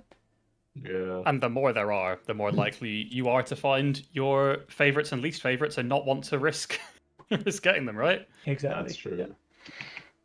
So we have Cash Out from Pavide and Stash from Fine. So that's an interesting pairing. Yep. So, Mom, can we have Stash? We have Stash at Mom. Surely it is just a better... that's kind of my first impression of Stash as well, is that it's like a strictly better version of Cash Out. Because if you ever just want it, like if you say, okay, well, Cash Out gives me this 6-worker threshold, just press it on wave 1 or wave 2 or whatever, and then you can have that as well. But then you have that potential upside of 500 gold on wave 15, Yeah. And the potential downside of never clicking the button. Yeah, saving it for next game. That is true. But that's only self-imposed, right? So yeah. Meanwhile, we have a Fiesta Fuzzlebear, a Fiesta Bear, if you will, and a Kingsguard from Lucy. So pretty solid pairing there for sure. Most importantly, solid pairings on both sides with color-coded mastermind picks. Fully gold, Ram Pam Pam, and a little bit of white and pink for Fuzzlebear and Lucy. Yeah, and they do get style points for that. Interesting to see, by the way. Fuzzlebear did have two really good Fiesta openers there with the Consort or the Nekomata, but decided to go for this Badaboyo instead. Didn't get the snail, didn't leak, didn't get the Fiesta Gold, is now receiving a snail from Fine, and I think here on Wave 2, Fuzzlebear might be in trouble. I think it's like a 40% league or something, because he added a consort rate, so a buzz. Yeah. It's probably more than that, I can't remember. I mean, the We'll find Crab out here if Warlock's it's science. already starting to tank before it even gets the second summon out. I think this is Yeah. quite a bad one. But the crab will clear out some of the wells. And maybe Yeah. like Kills two here, right? Looks like a 50%. So 50% to a Okay, snail. 50. Not the worst, I guess, Not with the Fiesta, worst, yeah. but certainly not the best either. anything under like 30% would be ideal, but Yeah. Oh wait, they're Oh, even we going to should take add some on. king damage here. really, because he doesn't really have a good unit to add on to. Oh, he gets the cat. Okay. He has gets Nekomata, it. yeah. He's absolutely fine. Meanwhile, Pavida, of course, he gets the Scallywag upgrade, and he's going to be completely fine. Fine, on the other hand, I mean, his board's not looking fantastic, but he's only receiving 2 snails and a regen, so he's going to be okay. Stash, stash, stash, stash. How well does this flower do against a fiend? Well, we're about to find out. Triple snail there for Fuzzlebear with his 6 workers. I think he's going to be completely fine. FC Lucy, clap, clap, clap, clap, clap against the Fiend. It looks like the flower's already one-shot the entire wave. So Overfilling. Lucy getting away with murder there. Easy 6 workers, easy hold. And yeah, Fuzzlebear, he's doing absolutely fine as well. This might even be a really nice Fiesta for him this time around. Let's see. He gets one more crab, yes. Yeah. And the crab might be able to clear the board, I'm not sure. It's Maybe this That's will be a Fiesta. leak. He's going to kill maybe one more. yeah, This is a nice one. it's a nice one. 32%. That's a very good Fiesta League. When you get like a full send there, 60 Mythium, and you barely leak, that is perfect.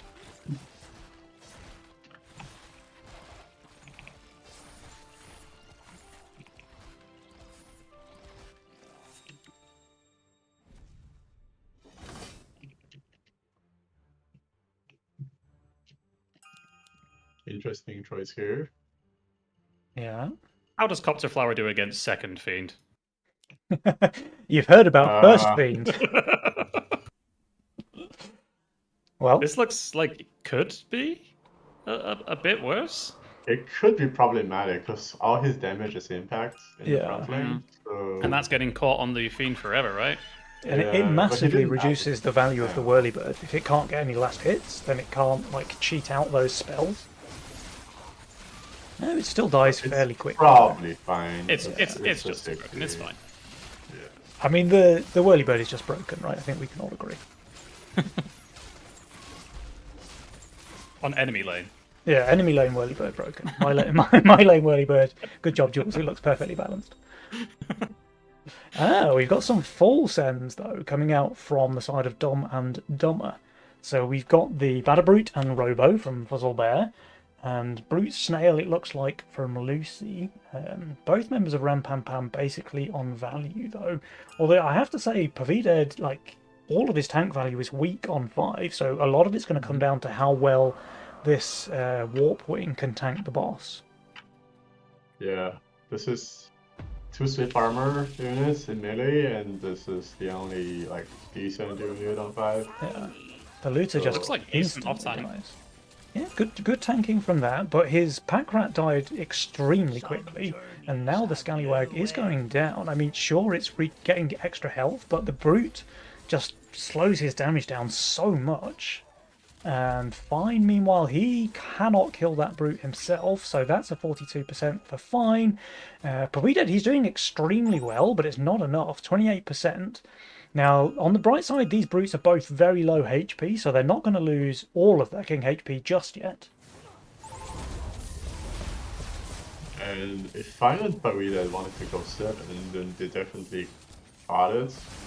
they can send like mimics and whatever. Which is exactly what they chose to do, okay. Yeah, Mimic looks like it can be very deadly against these boards. Lucy with the Disciple, at least that unit can do really well against a Mimic if it locks on. Oh. We have a harden on Fuzzle. Uh-oh. That's unfortunate. I was just about to say the Mudman is fantastic to have on the board to harden next against a potential Mimic Yeah. send. Not so much when you've Lucy boosting as well. prematurely hardened. Yeah, but I've heard it happens to a lot of guys. Now, They can even go for ogres if they wanted. now we've already got the Mimic coming out now from Pavided. Fine. Pulled the Triple trigger brutes, maybe okay. a bit too soon, going for the Better Brutes. He could have ogred, like he has 200 Mythium already. Yeah. But maybe he values the attack speed reduced from the brutes more? I don't know. I guess. Gotta make sure you get a healthy Brute to the King with that Mimic for maximized damage. Yeah. Now he just gets 4 brute, right? Yeah, it's going to be four Better Brutes, or Quadra Brute, if you will, coming out Yeah. from Fine. Is allow it. Quadra Brute better than the 4-eye?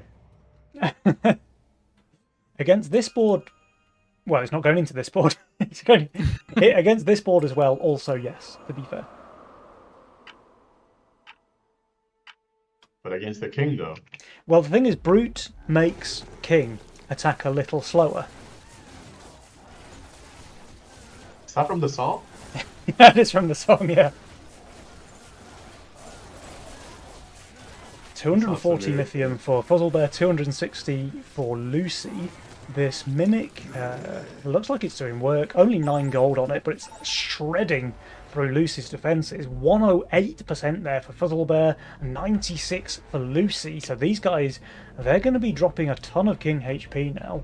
We'll watch these Brutes make the King attack a little slower, so that the Mimic's damage can grow, yeah?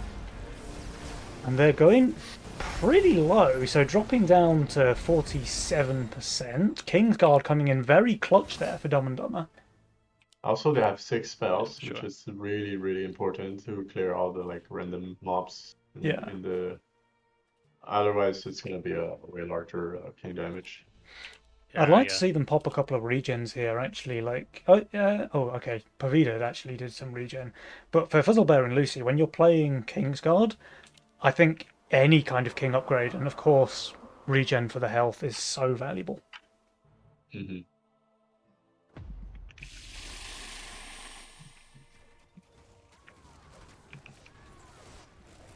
And they're kind of bailed out as well with this income king send from Rampampam. So now at least the pressure advantage is in favour of Dumb and Dumber.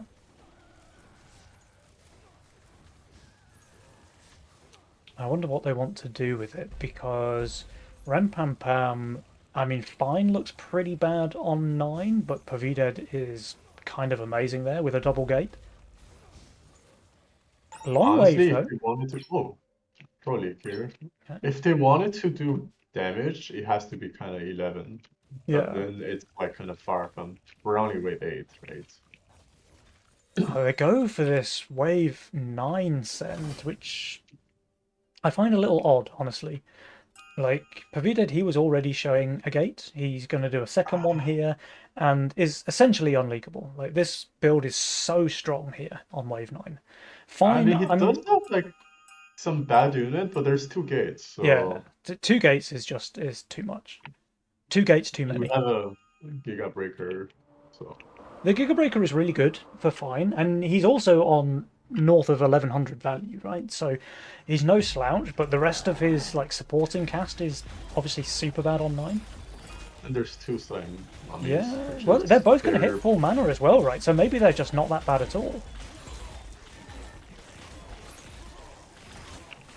Oh, let's see how they do in this lane. It's just Pavided's the problem with easily Fine is he holding. doesn't have a lot of DPS. The Yeah. DPS units are kind of bad. Pavida's but easily holding, like it's not even holding- close. He's got about 100 gate creeps left alive. Looks like Fine's absolutely fine too.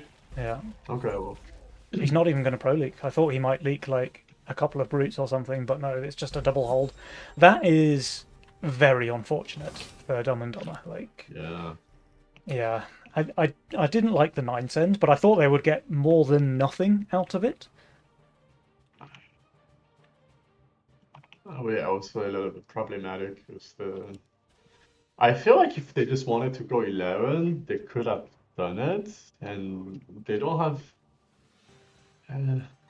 But then, like, Pavida will have like an upgraded gate, right? So yeah, they could have just gone straight 10 as well. Like, Lucy would have been able to send a siege ram into Fine's Sky Queens on 10.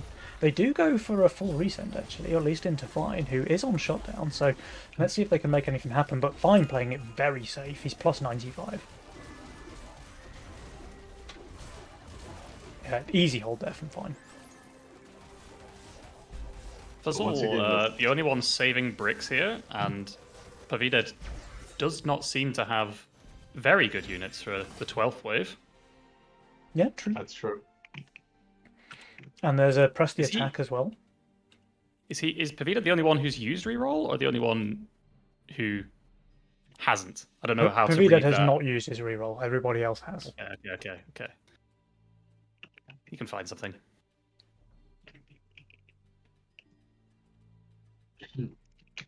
Alright, now we've got that regen coming out, so Lucy just going for the full income regen play, trying to get that Kingsguard back on full health. Oh, and Pavida has rerolled and he has found Disciple, which is a good unit, and it's also pretty good on the 12th wave, I think. Yeah, Disciple crabs, which is not busted out yet, but yeah, but he's certainly they are locked and loaded. Options there. That's bad. The archer. Oh, the Trinity Archer for Fuzzlebear died. Yeah. Yeah. Part of the plan, though. He wants a long wave. Little pro league. Yeah, a little pro league. 5 creeps plus Fiesta, of course. Fiesta value. Yeah. He did receive a big send as well. Yeah, this is perfect. Embargo on both Fine and Taui dead. Okay, so they might be a little bit in trouble here. They can't income King. Fine, of course. I mean, he's just on insane value, so Fine is completely fine. Pavida, okay, Fine is okay, but Pavida, he's gonna leak for sure, right? Yeah, I mean, he has a hardened Golem and Mudman. He should still leak, right? But I don't think it's going to be too bad for him. I would say like maybe 70%, something like that. It's a large send, 580. Yeah, 580 is a lot. The split dies almost instantly. We'll have to see. This Golem is surviving for a while, of course, with the Harden, but does go down now. The gates are getting maximum value. I think they should get this last summon out as well. They do. So it is going to be a leak from Pavida, but not horrendous. And more to the point, Fine is able to easily cover all of this in the mid, so no king damage. That's true, but it's going to help Fuzzlebear get some gold back on the... Yeah, true. He's farming some Burt over here, that's for sure. I think Fine is feeling incredibly comfortable in this game, getting to cover overvalue for his mate there with most workers in the game, and he's yet to pop his stash. I think he just has no reason to be worried. And they just got that big injection of gold and Mythium from Embargo as well. I think Rampampam are in an absolutely commanding position here in Game 1. Something would have to go, I think, phenomenally wrong for them to lose this game at this point. Oh wait, he still haven't used the stash. That's true. Yeah, he's close to value here. 30 workies, and he's still got it in the bank. Insane. So is that going to be another stash saved for next game, do we think? Like, will Fine just never see the need to press the button? If you can win the game without popping the stash, that's... Yeah. Oh. Then you can carry it through to Game 2, right? That's how it works? All right, we get these big wave 14 sends coming out from Fine and Pavided, Fuzzlebear and Lucy. They're going for full sends of their own, though. So interesting to see whether Fine does pop his stash or not, currently holding on to it. It just doesn't have to, right? Yeah. It's never under any threat. It's on value, has decent units.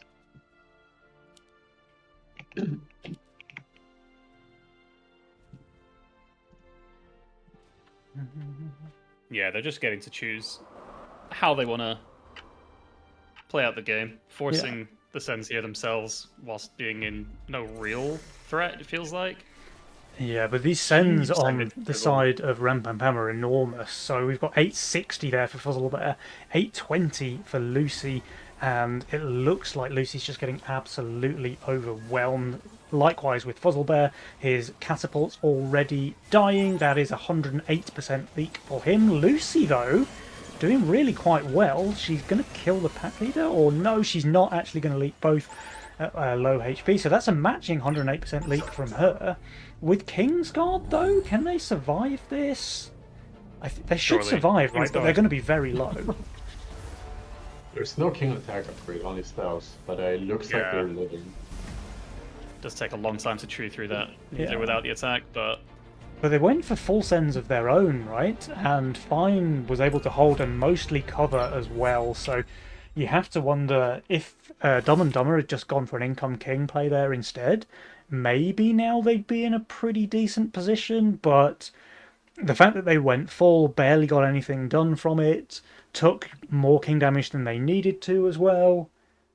I don't know. Things feel a little bit rough.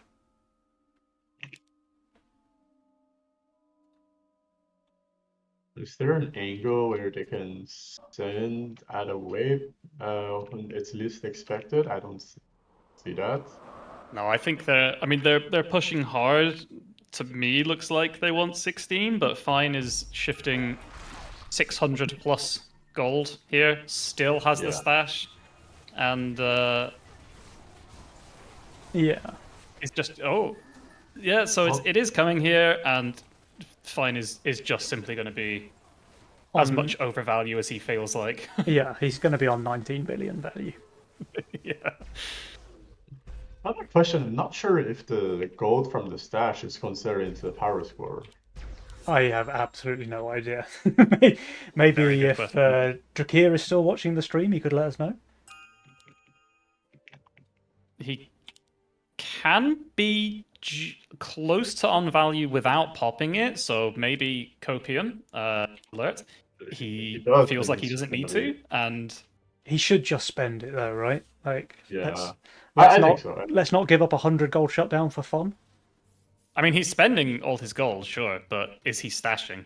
Is the question. Yeah, Is he I think he popping it should. and building it here? And I he think he hasn't? should. Like, he has a lot of Yeah, he's not. very bad He's not doing units it. on this way. Maybe this Okay. is the comeback. Shadow, are you watching? Will this be number 2? I don't know. He's still 4.4k value on 16, right? So whether he stashes or not, he's presumably not going to die here. But they have very little king spell upgraded. I mean, it's just enough. He just has far too much value on the board. Pavida Is it? is leaking. These only Froggos, 25 though. shutdown. They're coming through. Yeah, the Froggos are coming. Oh, Oh lordy, they coming. one Sky Queen. Oh, the Sky Queens are split Two. tanking like beasts. Oh, the witch is Oh, making through. he got his That's 100 guy. gold. 100 gold shot down. Let's go. They're ahead now. Yeah, look at the Mythium counts though on the side of Rampampam. They've got nearly 1,000 Mythium each, and they are going for this wave 17 send. Will the shutdown and all of this Burt be enough to keep Puzzle Beast and Lucy in the game though? That's the crucial question. That is a lot of Burt, though. Holy. Yeah, that really is a lot of Burt. Plus 900 gold from leaks. I didn't check before there, but it feels like an awful lot of money they've just banked for themselves. Yeah. I'm not. I don't like this resend. I don't like the. I mean, I don't like this on 17 because you just gave them so much gold from the leaks, and now they're almost on that. I mean, not almost on value, but like 5.1k and with good units. Yeah, and this is Fizzle's like only good wave, almost with the units he's showing.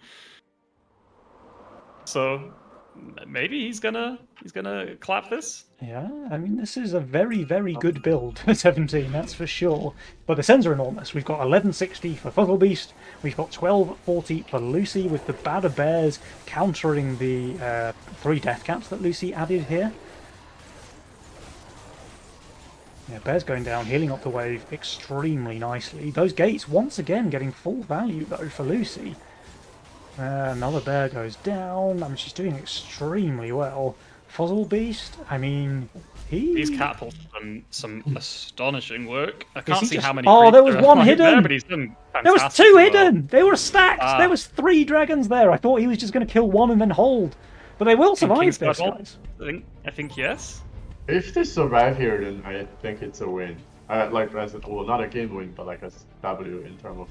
Oh, like the trade here is amazing for them. They did Income King. Yeah. They survived, Wow. and now they're both on fire, in fact. So remember, Fine was on 100 gold shutdown just one short wave ago, and now Fuzzlebeast is on the same. 100 gold shutdown for him, and 25 got shutdown for Lucy as well. So this game has absolutely flipped on its head, I think.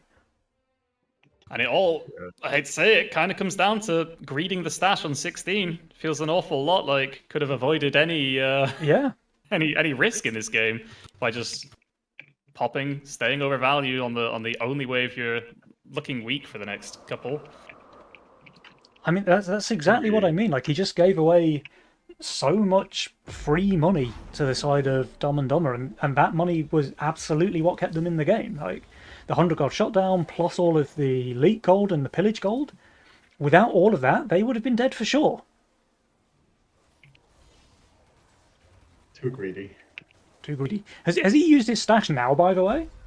Nope. That's not. Still holding. It's not. Well, I mean, can you see how big it is? It's 850, 875. 875. Okay. So, well, it's still going to be difficult for Dumb and Dumber to close the game in that case, right? If Fine can just randomly pull 1,000 gold out of his ass at any time. Ladies and gentlemen, That's, we have a stash popped. We have a stash. Oh. That's a plus 900, well, 875 gold for Fine now, and he is very overvalued. Yeah, but this end isn't coming here. It is not, but he is not building for here either, really, with the added 8 slime sirens or whatever we put here. Yeah. I think he's trying his best to build for 20, but Fine just doesn't have a wave 20 build. And actually, this end come on 19. No, 20. Not on 20. 20, okay. I'm struggling. I was like, wait, hold up. Are we not? We're currently on wave 19.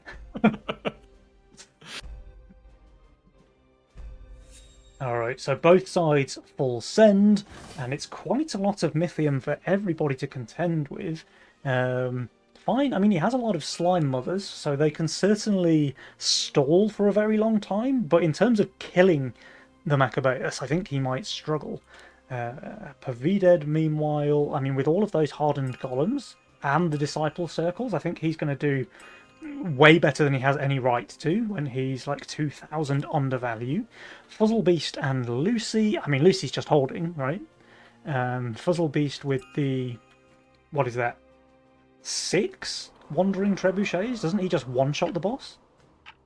He's got all the damage and not that much great tanks with all the debuffed treants. And so I mean, the opposite of Fine's build, really.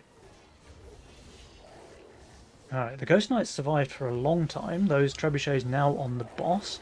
Lucy, meanwhile, one-shotting the boss as per her job, but actually she's going to leak it.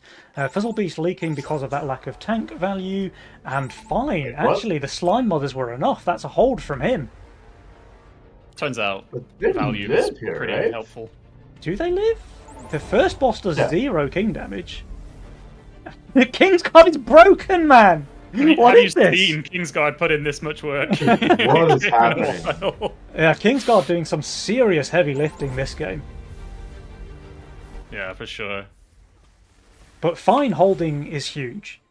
So now he's on fire. This game is just a yo-yo. Like, it's just up and down and up and down and round the world and walk the dog. And I just don't know. I mean, Fine currently has infinite gold.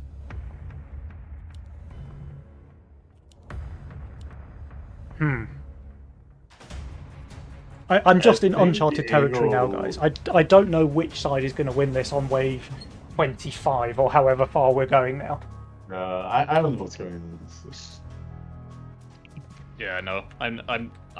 All I do know is catapults are amazing damage. Yeah. 21 plus here. Fuzzlebear's shifting a little bit of gold here. Fine, similar amounts. Yeah. So both sides look like trying to bait a wave 22 send that they're hoping to save past. We'll have to see if either side falls for the bait or not. Wait, is Fuzzlebeast leaking? No, he's not. Never mind. Nah. But that's got to look appealing for Fine and I would be Pavida. really surprised to see any send Yeah. before 23. Yeah, I mean, so yeah, no one's sending here. Both sides are Noahs. In terms of total Mythium count, it looks like it is in favour of Dumb and Dumber, but they also have lower King HP. So, I don't know.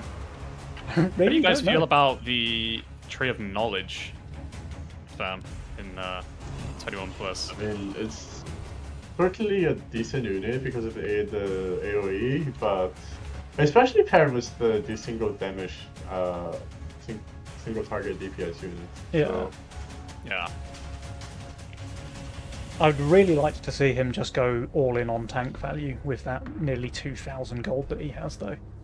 yeah. I mean, what is good is that he is shifting as much here, calling that it's definitely not coming, so that he can get the trees out Yeah. on a wave closer to the send, either here or next. Oh, they're sending as well. Rem Pam Pam have pulled the trigger, guys. And this is just perfect for Fuzzle. I feel he's simply holding. Yeah, I mean, he's basically on value. He's got 6 Wandering Trebuchets, which are infinite single target damage, and then the 20% buffed Treants is just very good tank value.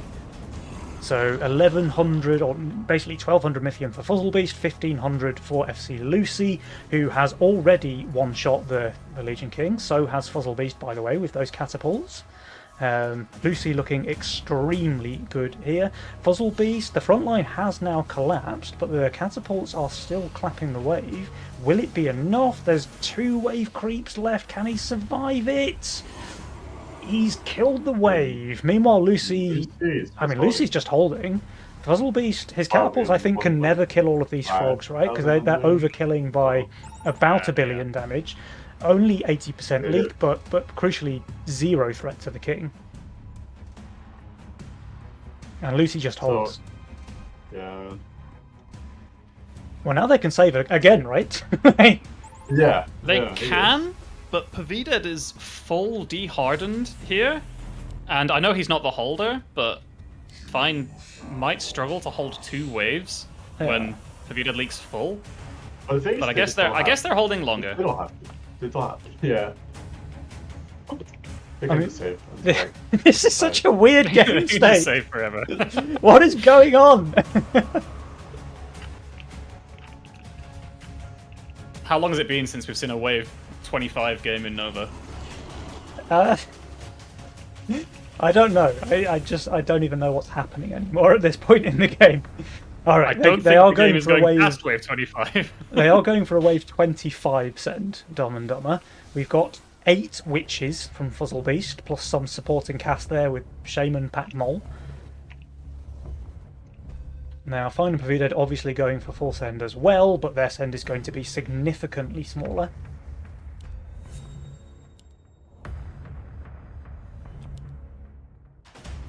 Listen, there is a world where Fine just holds longer than both Lucy and Fuzzlebear, and somehow they manage to win the race, but it's very unlikely. Yeah. I mean, Lucy has some good temporary value as well, though, like boosted Orchid, boosted Veteran.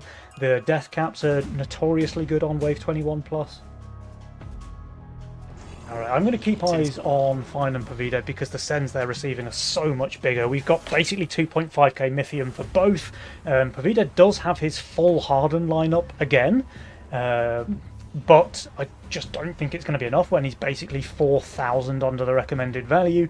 And yeah, his front line is absolutely crumbling. Pavida is going to leak enormously here, and Fine, it looks like he's not far behind. No, Fuzzlebear does actually leak first. Lucy's going to stall for long enough, though, right? We've got a 268% leak there for Pavida, 119 for Fine. Lucy leaks as well. Like, these guys are also dead, but winning the race here in a absolutely baffling Wave 25 game in the upper bracket, Dumb and Dumber take 1-0 lead. Incredible. That game lasted, I feel like it lasted almost 40 minutes. Yeah, I feel like I've developed even more grey hairs just during the course of that game. Crazy. Man, and just how commanding of a lead Fine and Pavida had early on, which you may not remember because it was quite some time ago. But it was a while ago. Mid-game there, they were really, really crushing until that Wave 16, holding the stash. Mm-hmm.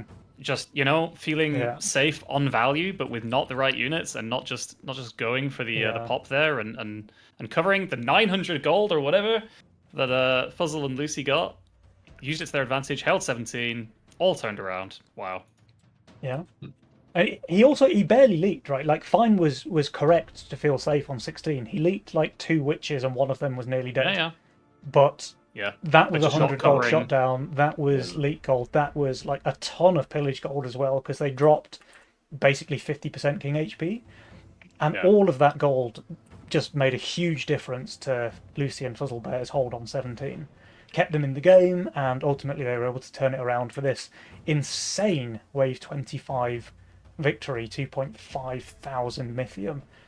Just really overwhelming Fine and Pavida. But that's only game number 1, guys, if you can believe it. We still have at least one more game to go in this upper bracket match. So, yep, Dumb and Dumber, they are 1-0 in the lead, but Ram Pam Pam certainly not out of this one just yet. What do you think, XGod? I'm going to defer to your tournament experience here. How do you turn this one around? I mean, every game is a new game, right? The first one, it's such an emotional roller coaster for both teams, and when you start a new game, it's just focus on what's ahead of you. Yeah, fair enough. So just take it one game at a time, try not to get tilted, that sort of stuff. But definitely also just look back at the mistakes, which is, we said it before, we're going to say it again, it's not popping the stash on 16, because that's literally the only way we're bad at. If there's any chance of the other team coming back, it's on 16. So yeah. I mean, I do think that was a massive unforced error really there for Fine, because he was so far ahead in that game. So far ahead.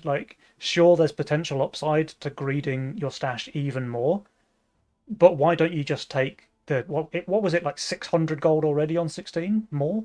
Yeah. Just take the gold. Don't be greedy. Guarantee the win. You have a 0% chance of losing if you hold and cover there on 16, I think. But I can also see a combination of the not stashing and then also sending 17. Yeah. Because Fuzzle again had incredible units for there. Not so much for 18. Yeah, little bit of a misstep in an otherwise fantastically played game. Oh, also, to be fair, hats off to Lucy's Kingsguard.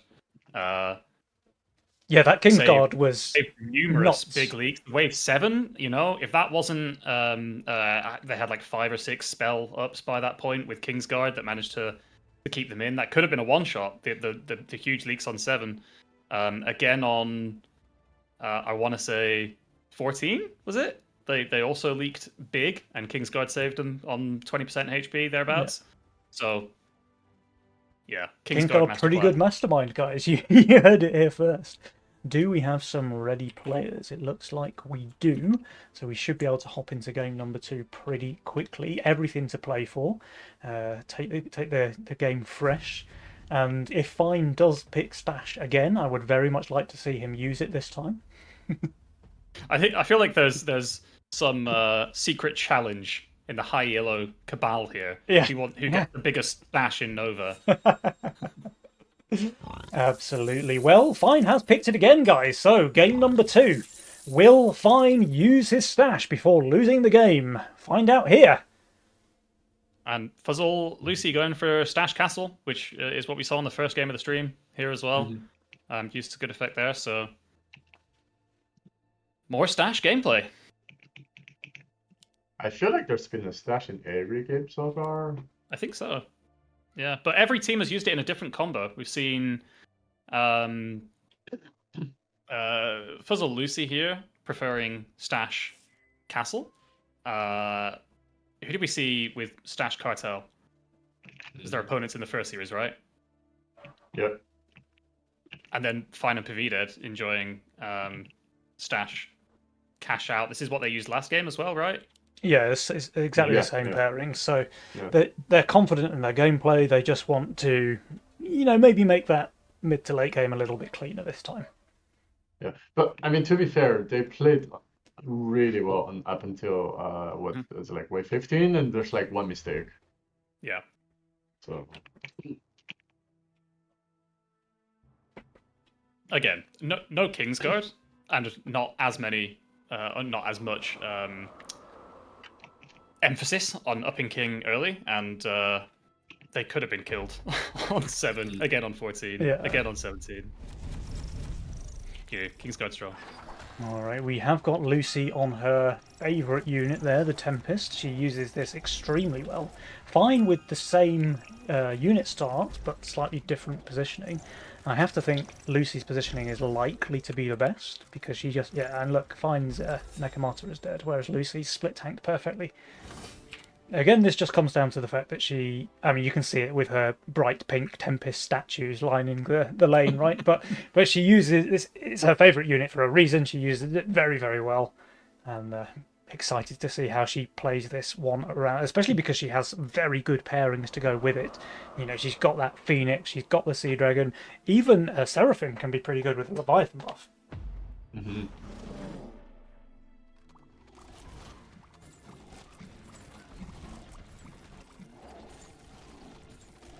Another round of King Ops coming out from Ram Pam Pam, but that should let Fuzzlebear and Lucy go 6 workers, right? Yeah, Lucy already is, but Pavida's gone 7. Huh.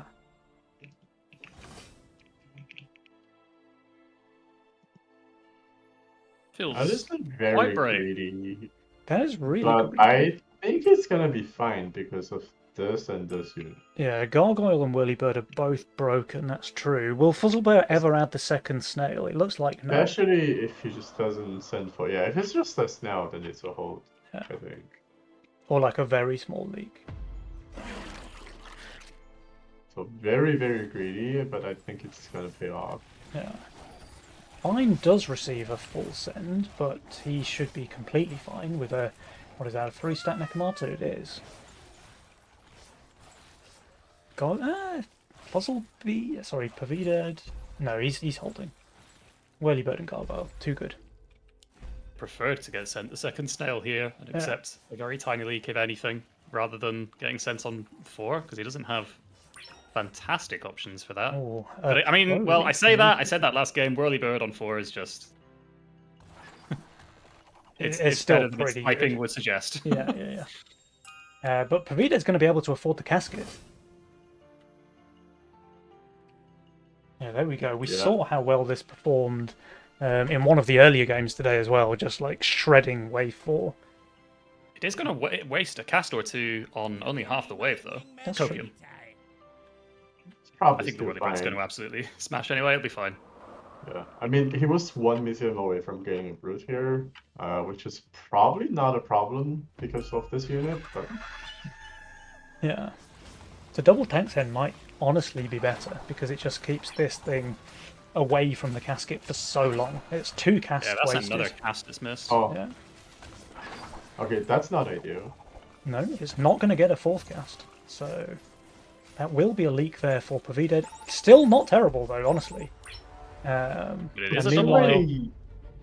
Yeah, Lucy leaks as well against the Fiend and Snail, but Fuzzlebear is going to be able to cover up some of that. So a decent chunk of king damage being dealt to the side of Ram Pam Pam, very little in return against Dumb and Dumber. Maybe like too much value in the split, making Yeah. the wave like Yeah. delaying too much. Which is usually a good thing, but not good. Not good here with the casket, that's for sure. Like, we saw 2 wasted casts, and that's a lot of missed damage on the wave.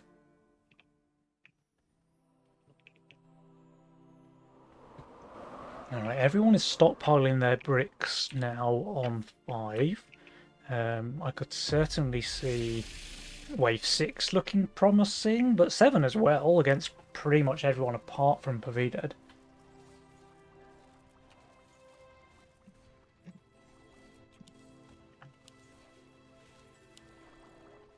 Oh, it is going to be a wave 6 then, so we've got the Batter Brutes coming out here from Puzzle Beast and Lucy. Fine and Pavida, they're going for income sends, it looks like, so they are expecting the send here on 6. Let's see how well they build against it. Fine definitely has options, like a Devilfish is incredible on 6, yeah, that's what he goes for. Oh, double Devilfish. I mean, with 2 Devilfish, I think Fine is just going to hold. Like, this unit is so good on wave 6. Okay, meanwhile, Pavidad, he goes for the Priestess. So a lot of this is going to come down to whether that thing runs it down or not. But won't this Whirlybird just run in front? Yeah, it's... No, it doesn't. Okay, the Priestess is tanking. But That's bad. The Priestess dies immediately. This is terrible for Pavidad. Uh-oh. This is a bad leak. 82% there for him. The Priestess just completely ran it down mid. That's rough. Fine, yeah, as expected, he is holding. Only 2 Tempests alive, though, so that will be, again, a pretty nice chunk of king damage being dealt here, wave 6.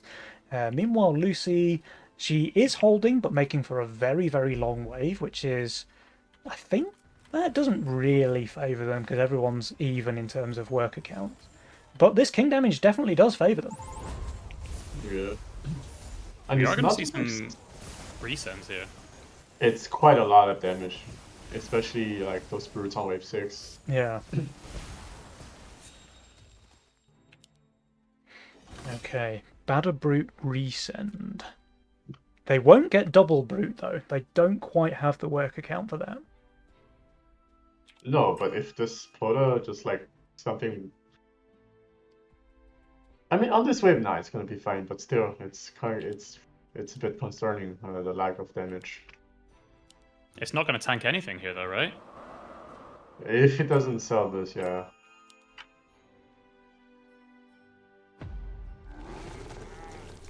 Yeah, the pretty much entire wave going right. At least the Priestess lives this time, though. That's an improvement on last wave, right? Whoa, but the problem is she does 0 damage on 7. So. Yeah. And the Nekomata getting slowed down very nicely by the Brute here in Fine's lane, so that's going to be a leak for him.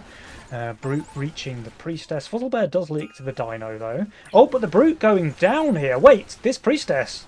I think we called it too early here, guys. The Priestess absolutely smurfing now for Pavidad, and that's going to be a hold from him, because I think the Harpy 1v1's a Lizard. Wait? Lizard OP? Remember, they buffed the Lizard. Yeah. They did. Yeah. Dragon Turtle has been outshining Lizard for far too long. And that is just another chip into the king of Ram Pam Pam. They're dropping down 55% HP for those guys. Another Batter Brute coming out from Fuzzle Beast. And Lucy gets a mole actually pre-income. That could be dangerous for Fine.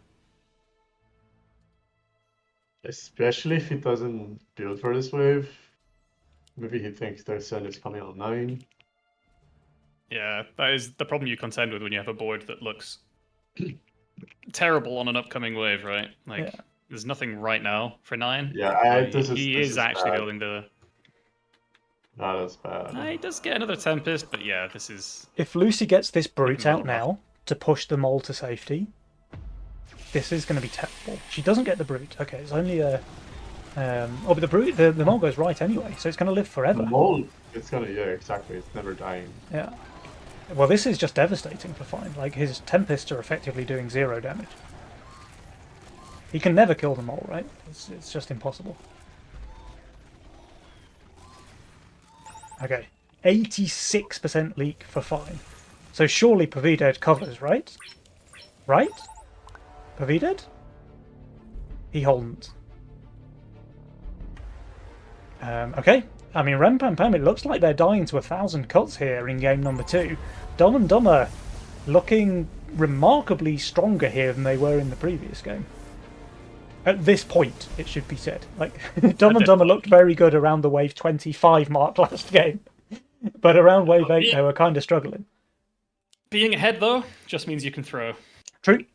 That's that's what we've learned. I think I'm going to have to start a petition to rename Nova Cup to Throver Cup.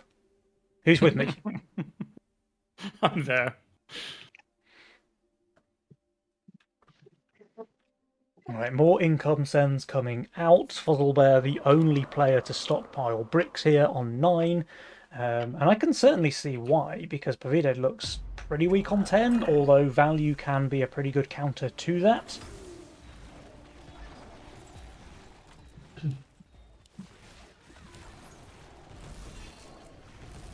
So I think it's a send on 10 for Fizzlebear, then Lucy can just income. Yeah, I think if he sends 10, he just goes income as well, though, for Fuzzlebear, right? Like, Pavided, he's not leaking badly on 10.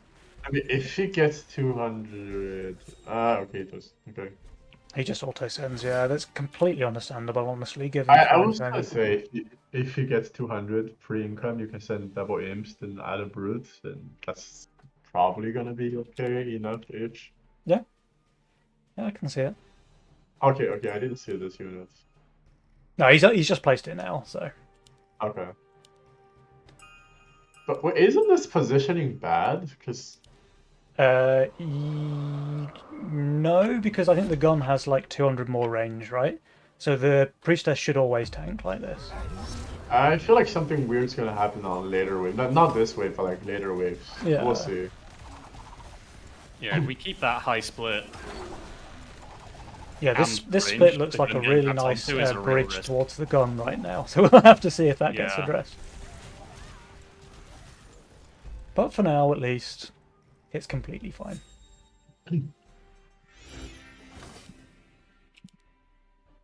Alright, we have a Sorceress Snap Pick there from Fizzlebeast onto the Banana Haven. That's a very strong pairing, I think. And we've got Hero here from Lucy. Wait a minute, guys. Uh-oh. Lucy, Leviathan, Skybot.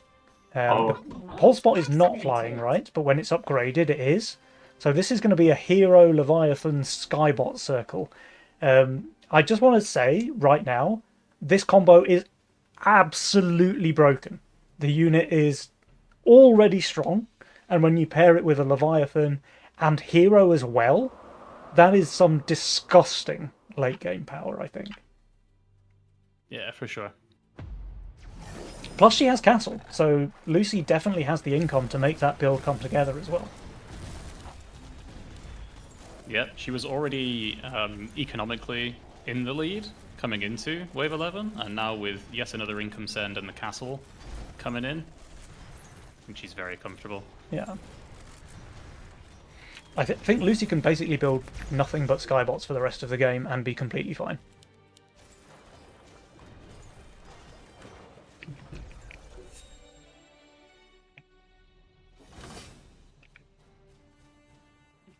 And it looks like Yeah, she's on that train. it has begun. 40 bonus damage for the Skybot. I wonder if it double dips.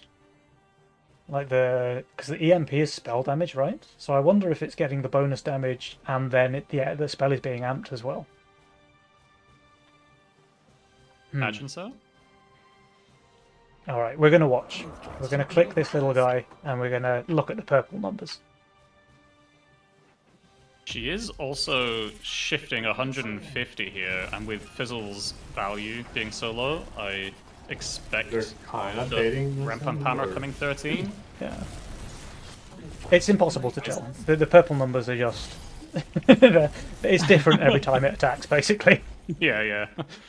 Yeah, so the Sens are coming here. Lucy has the option to either go for a Phoenix or simply roll out the Skybot train. But she is going to get that Phoenix. I mean, Phoenix is nice, sure, but it's not a Skybot. No. This is a Skybot. She agrees. She built it and she thought, no. It is not a Skybot. It is not. It's Skybottomed. They go for full sends of their own, though, Fuzzlebear and Lucy. I can see it. I mean, fine. It should be hold unless the Aziria ends again. Yeah, let's just keep quick eyes on this Aziria just to see. No, it's living. Okay, so that's a hold for Pavita. No, but it's only one creep, so that's also really bad. I just want to watch these Skybots, though. That's all I'm interested in right now. These Skybots, like the left side of the wave, just disintegrated there for Lucy. 2 Skybots still alive, dealing infinite damage to the wave. It is going to be a leak, though, but only like a 4 eyes and 1 creep. So Fuzzlebear, he leaks very small as well. Lucy leaks very small. And actually, Fine is holding. Yeah, we didn't talk about his. And is he just covering as well? I mean, close to. No, he's not. There's only 1 creep going through. Can I get a Fine stash checkup, by the way? Both stashes have been popped. Okay. Fine is evolving. Let's go.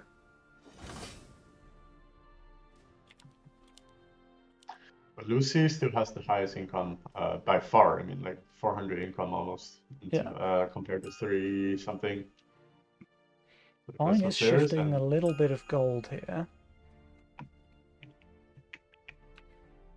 I guess trying to bait out a wave 15 send. Oh no, he chickened out. Wait, no. He chickened in.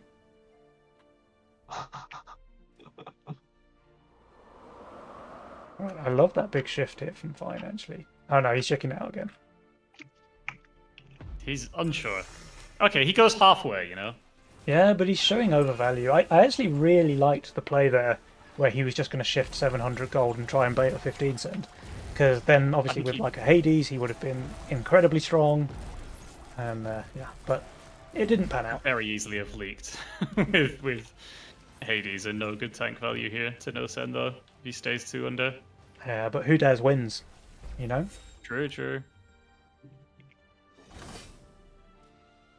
And as a result, there is no wave 15 send forthcoming. Now, I don't mean to alarm anyone, but it does look remarkably like Lucy is building units which are not Skybots. So I'm a little bit confused. Fizzlebear did not use his stash, I think.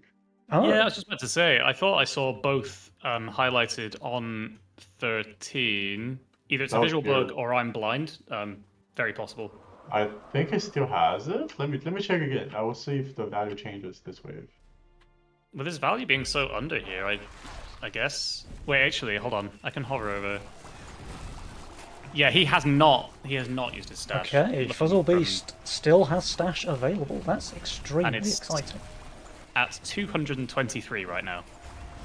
That seems if quite the value doesn't change after this wave, it means he has already used it, right? Let's see. Yeah, good point. So we'll see. Yeah, it didn't change. Yeah, so he did use it on 13. It's a visual bug. He did use it on 13. That's weird. Okay, makes sense. All right, well, we have full sends coming out from all 4 players. Pavita apparently not a Noah, because Skybots on 16 will just disintegrate the wave. But we'll have to see. Do they not disintegrate? No.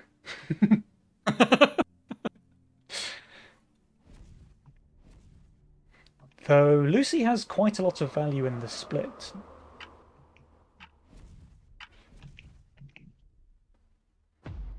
I just need to watch these Skybots do their thing. There is a 4 eyes on the Phoenix, so that thing will go down pretty quickly. But the Skybots are doing their thing. The left-hand side is already dead. Phoenix is no longer for this world, unfortunately. It would have been very nice if that could have survived. Skybots now clearing up the right-hand side, and the Leviathan finishing the job. This will be a pretty big leak for everyone else, though. So Fuzzlebear 67, Fine 94, Pavito 83, Lucy 89, but all of that value is in the 4 eyes. Now on the left, I think both sides survived this, right? But it looks like Rampampam dropping very, very low indeed. Yeah, 10% HP for those guys. Dumb and Dumber looking remarkably healthier there, up at 43%.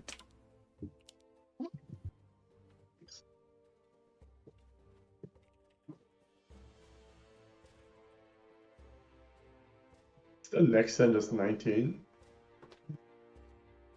I guess, yeah. All afford to skip 18. Yeah, there's no way that people are going to send on 18, I don't think, into these builds.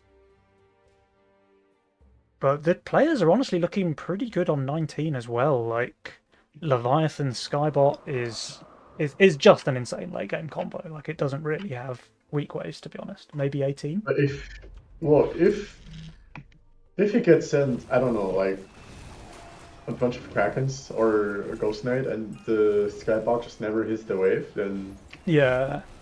I think Kraken is definitely the best send against it on 19 for sure. Although, fun fact, guys, Skybot can hit like at least the front row of wave 19 from behind a tank send.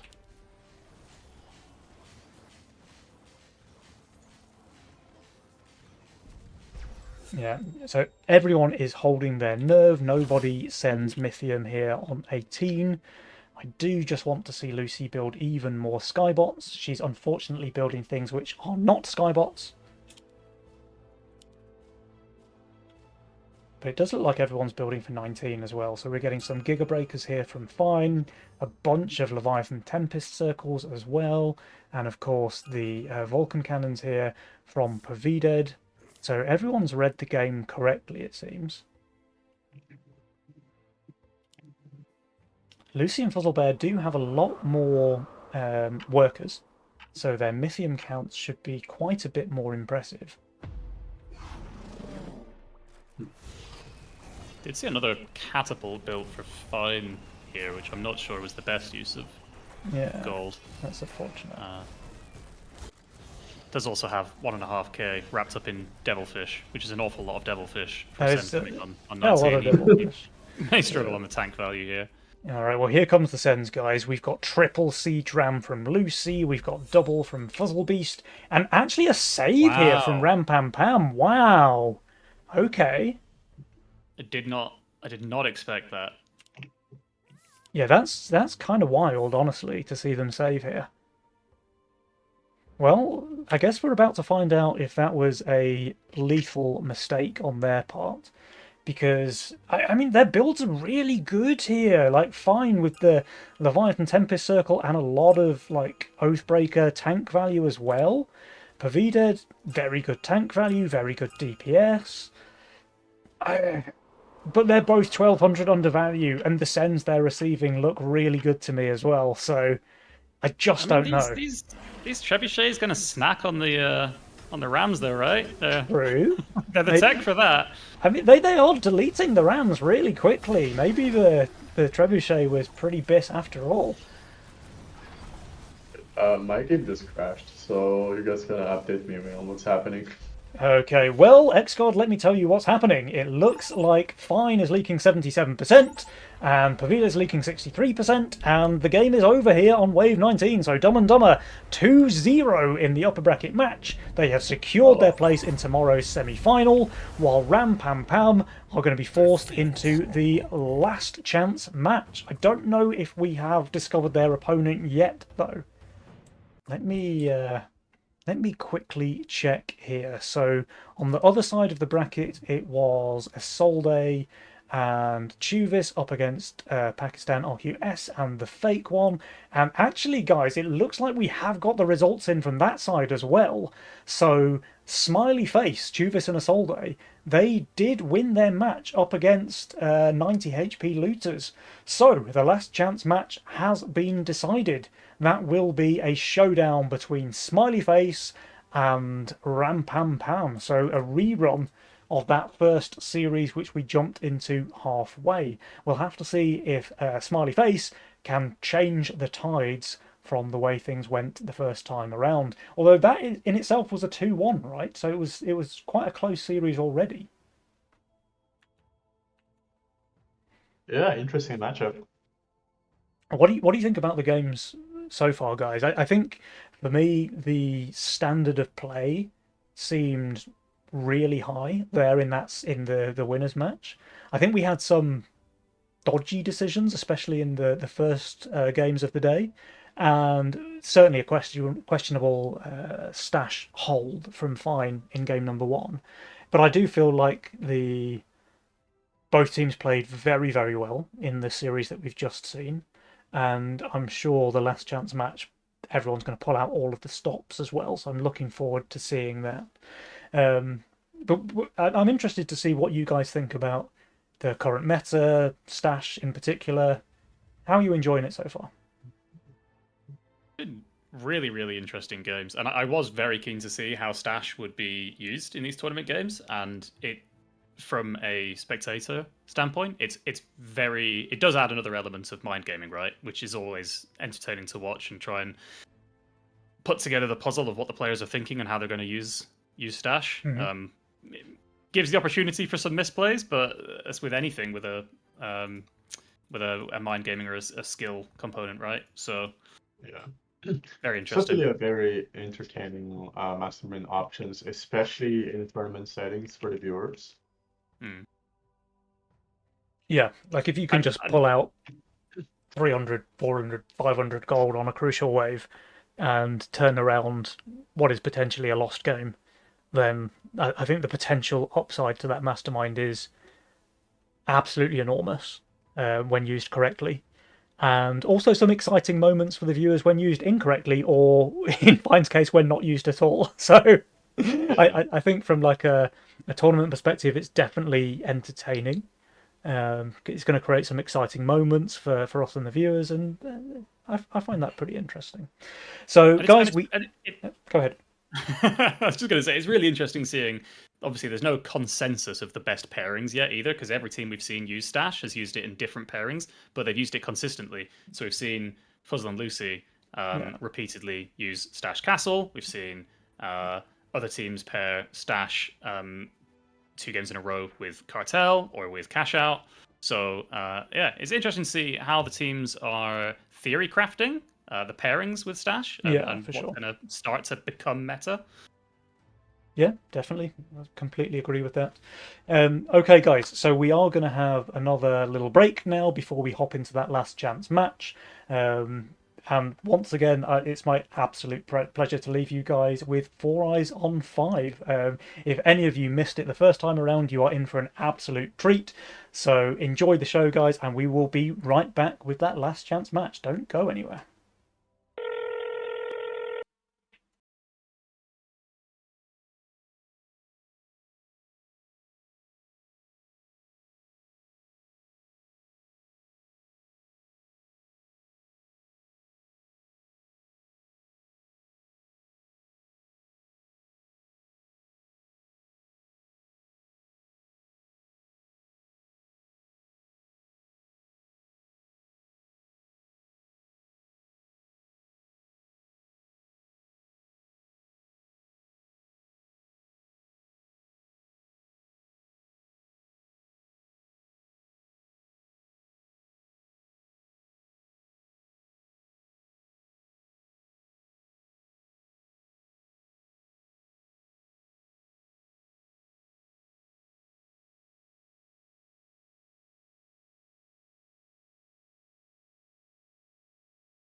I play Fiesta Sui. We send brute. All right, guys, welcome back, welcome back. I hope you enjoyed the musical interlude, but the time for fun is over. Now it is the time for games. Let's get serious. We've got the last chance match coming up, guys. It is going to be Ram Pam Pam facing off against Smiley Face, which is Chuvis and Isolde. So this is the one to play for. There are no second chances now from this game. Whoever loses here will be out of the tournament. Whoever wins, however, they will make it through to tomorrow's semi-finals. So really is all the marbles this time around. And between these two teams, I just don't know. Like, if we look at things on paper, there is a 400 or so ELO advantage to the side of Ram Pam Pam. But we discussed this earlier. We know that Chuvis is a beast. He's just like hiding with his little green badge, but he's an absolute legend at heart. And Isolde as well. Like, I think Isolde is definitely one of those players who doesn't really grind the ladder very much at all. But then when he comes into like a tournament setting, he just raises the bar by miles, and his play has always impressed me. Now, we did see Ram Pam Pam win this matchup earlier on today. That was 2-1, so even there it was close. And I don't know, like, it can easily go the other way. I think Smiley Face can take this one for sure. I'd love to see 3 games played. I'm sure all of the viewers would as well. Do you know what? I'm going to go with my heart. I'm going to say Smiley Face win this 2-1. What about you guys? Have you got any predictions, any thoughts about the upcoming series? I'm split. I think Ram Pam Pam will take it, but I love an underdog story. My vote's going for Smiley Face. I would say 2-1 for Fine and Pavida. Okay, well, we have a split panel then, guys. We've got the British brothers favouring Smiley Face, and we've got X-God favouring Ram Pam Pam. So we're going to have to see who is correct, and the loser will have to become the 51st state. So there's quite a lot to play for here. Now, let's see. Do we have a full lobby? We do. Yep. So we should be able to hop into the last chance match pretty quickly. And look, whichever way it goes, this is going to be a really exciting matchup. I think both teams tend to play quite fast and aggressive. And it makes for really entertaining games. So let's see how this one goes. We are getting started now, guys. Game number 1 of this last chance match is about to be underway. We've got Ram Pam Pam, Fine and Pavided on the left versus Smiley Face, Chuvis and Isolde on the right. Without any further ado, game number 1, let's go! Let's go. Maybe a little bit further ado as X-God struggles to load into the game. Yeah. Alright, there's that stash snap pick from Fine. This time Pavida pairing with Cartel.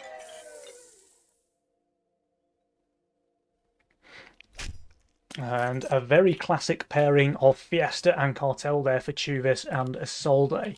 So what do you guys think about these Mastermind matchups? Fast and aggressive gameplay coming up. Fast and aggressive. Well, let's go. I mean, Chuvis LARPed as Fiesta the last time we saw him on stream today. So, you know, he's simply going to be doing the same thing, but actually getting the league gold this time. It's going to be great to see. Only he's actually busting out the flower open. Yeah, Pennywise is unsure. I've seen Chuvis do some wacky Fiesta opens before. I think last time we saw him in Nova last year, towards the end of the year, I think he had a couple of games of Fiesta Berserker, which also seemed beast, quite zany. Okay, he re-rolled on one. He's re-rolled. He's found a much better Fiesta opener. Pennywise is less unsure now. I really wanted to see the Fiesta flower, for better or worse. Oh, we do have a flower here from Fine. Okay, Chuvis is cringing as well, so saving those bricks here on wave 1, but he's sending into a Casket Atom, played by a cartel player, so he is not really under any threat whatsoever. Pavida probably even goes 5 workers as well. He doesn't, actually. Pavida deciding to play very, very safe here. So Chuvis, of course, with the Consort Fiesta leak, as expected. Chuvis will go for a send. Doesn't go 6 workers, actually, so he won't be able to send 60 Mythium. But yeah, look at this. I mean, Pavida, he's on 220 value. With an Atom, with a Casket, he's going to be absolutely fine regardless, even if it is a 60 send. So Chuvis, pretty happy that he didn't go for 60, honestly. He is getting a snail send as well from Fine, but with the addition of the Aqua here, I think he's going to be completely fine. It does die way too quickly, you're right. Does this mean he actually gets a Fiesta? I was thinking if that Aqua lives, he's just holding. Oh, is he? Is he just holding anyway? Or is it beautiful? I think he just holds. Wait a second. Wait a second. No, he just holds. Oh, I was so close. That was to very perfection. close. Yeah.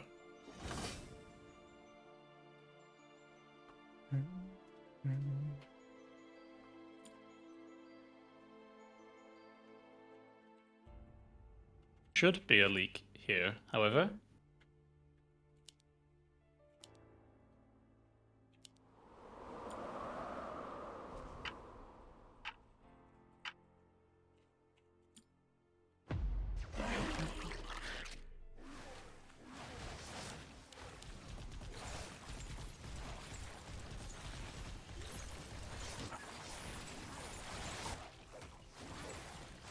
Oh, will it though? The Aqua doing absolute work here on wave 3. Oh, is this just incredible? Fiesta, right? Yeah. Wow. The 3 creep leak there. Very juicy Fiesta indeed for Chuvis. He's quite happy with that one. He's going to go for a Brute Send on 4 into Pavida. We've seen Brute Sends being quite spectacularly unsuccessful against Caskets on 4 already today. So let's see how this one fares. We've also seen the addition of a split having hurting Casket's chances of holding. Which we may see again here, although it's only going to be 1 wasted cast, right? Not 2.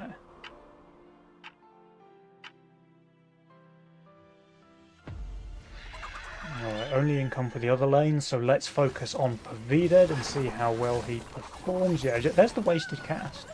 I mean, does he even get a second cast? He does, okay. Yes. But now the Brute is slowing down the Atom's damage by a lot, although the perfect split tanking is so good here for Pavida. So yeah, just leaking the Brute, and this is kind of what we were talking about.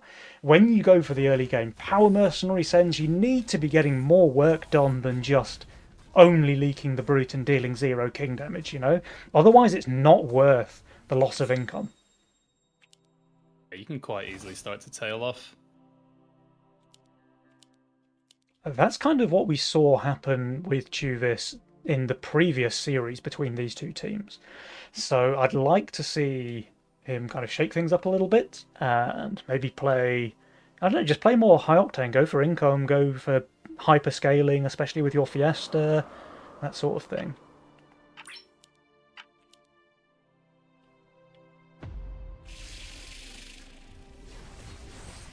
I mean, he's completely fine, right?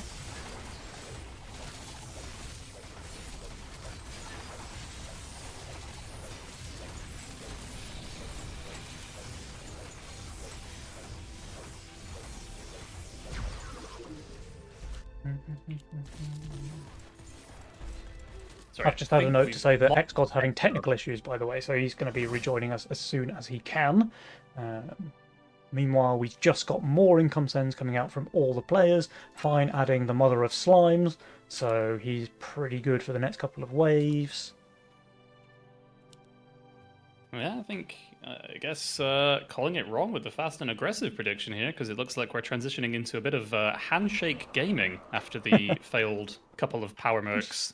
Although it does add a little post-income robo here. A Robert, indeed. Fine. Yeah, but Fine with that value and with the Mother of Slimes, he's going to be absolutely fine. Yeah. Slime so nice on 6, splitting and wasting those damage amp stacks from the Rockos. Yeah, I mean, it's not even close. He's holding with half his value still alive. And so far we're only seeing Power Merc sent from the East team, and it's not really borne them any value yet. No, but you can see that in the income as well, right? Because if you just look at the two cartel players, like Pavided is already 14 income ahead of his opponent there, Isolde. And also on the other side as well, like Fine is 9 income ahead of Chuvis. So, I mean, sure, they have a few more bricks stockpiled, but the more you send Power Mercs, especially when they don't get any work done, the further behind you're going to fall. Hello, I'm back. Welcome back. Welcome back. Alright, we have yet another Power Merc send, so Chuvis presumably not listening to my advice.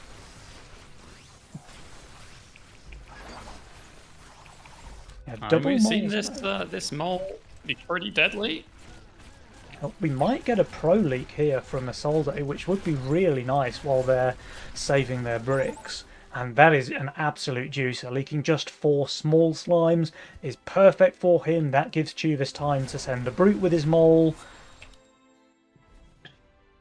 Yeah, and Isolde should get a post-income brute as well. Now, there is a full send coming out from Fine here. He will be able to add the Hermit too, but with the addition of Lord of Death, I think Chuvis is going to perform extremely well here on wave 8. Let's see, Fine and Pavided, what are your answers?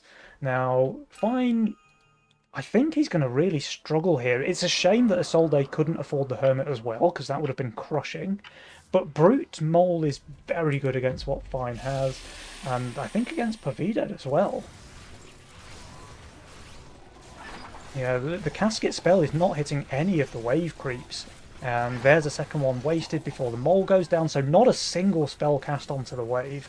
And that is so much wasted damage there for Pavided that he's going to be leaking quite decently with 920 value.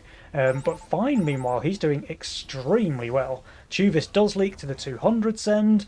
Fine is leaking as well. I mean, it says 50%, but all of that's low HP. So not as much king damage as could otherwise be expected.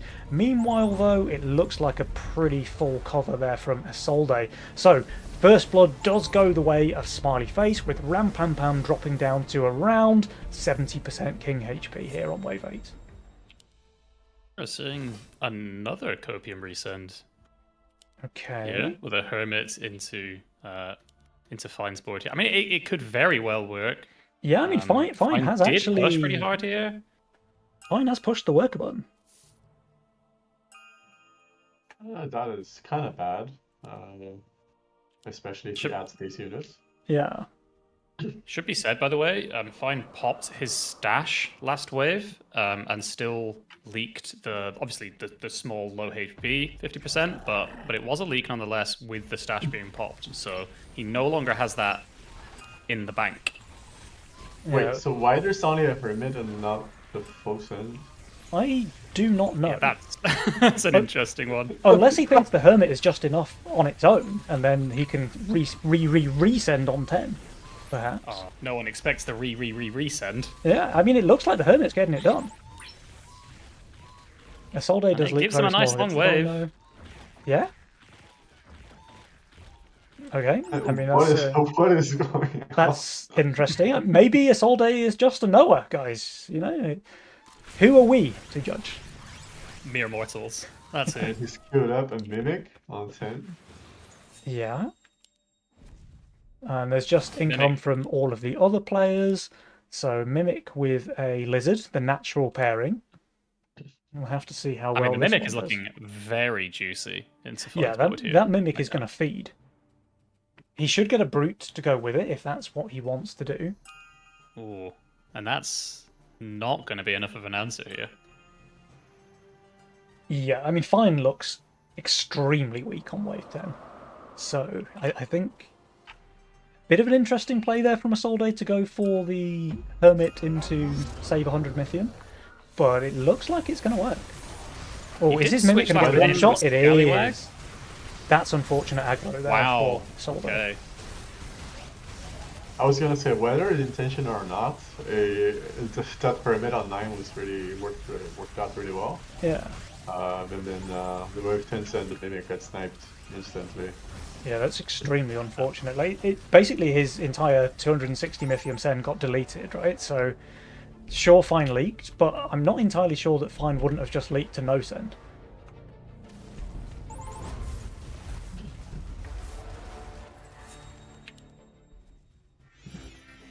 Alright, here's another Hermit coming out from Isolde. Like, he is... he really wants to make this guy leak. This man is possessed Yeah. with the poo-poo spirit. And we have Creditus picked up here by Chuvis. And what are the other players going to pick?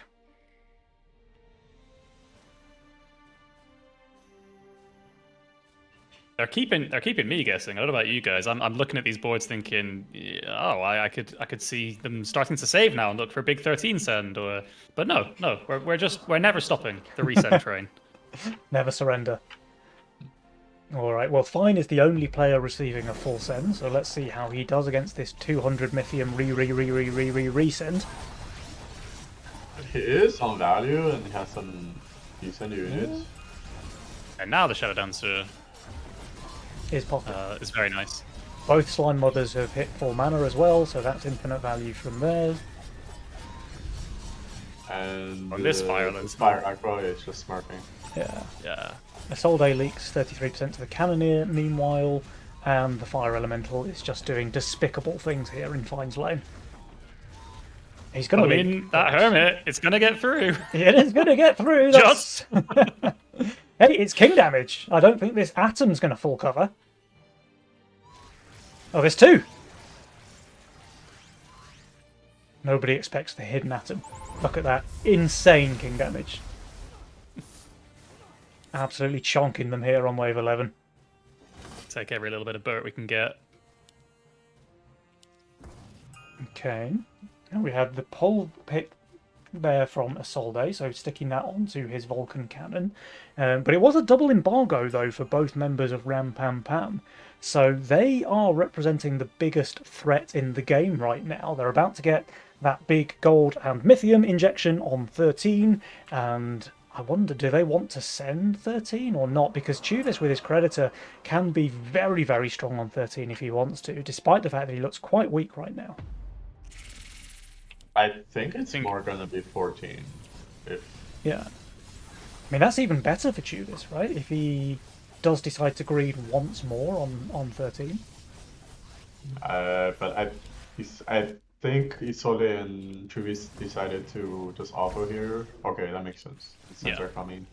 Good read. I think Isolde was toying with the idea there of shifting a couple hundred gold on 12 to get the Doomsday out here, but he buckled last minute and decided he needed to make sure he was strong there too.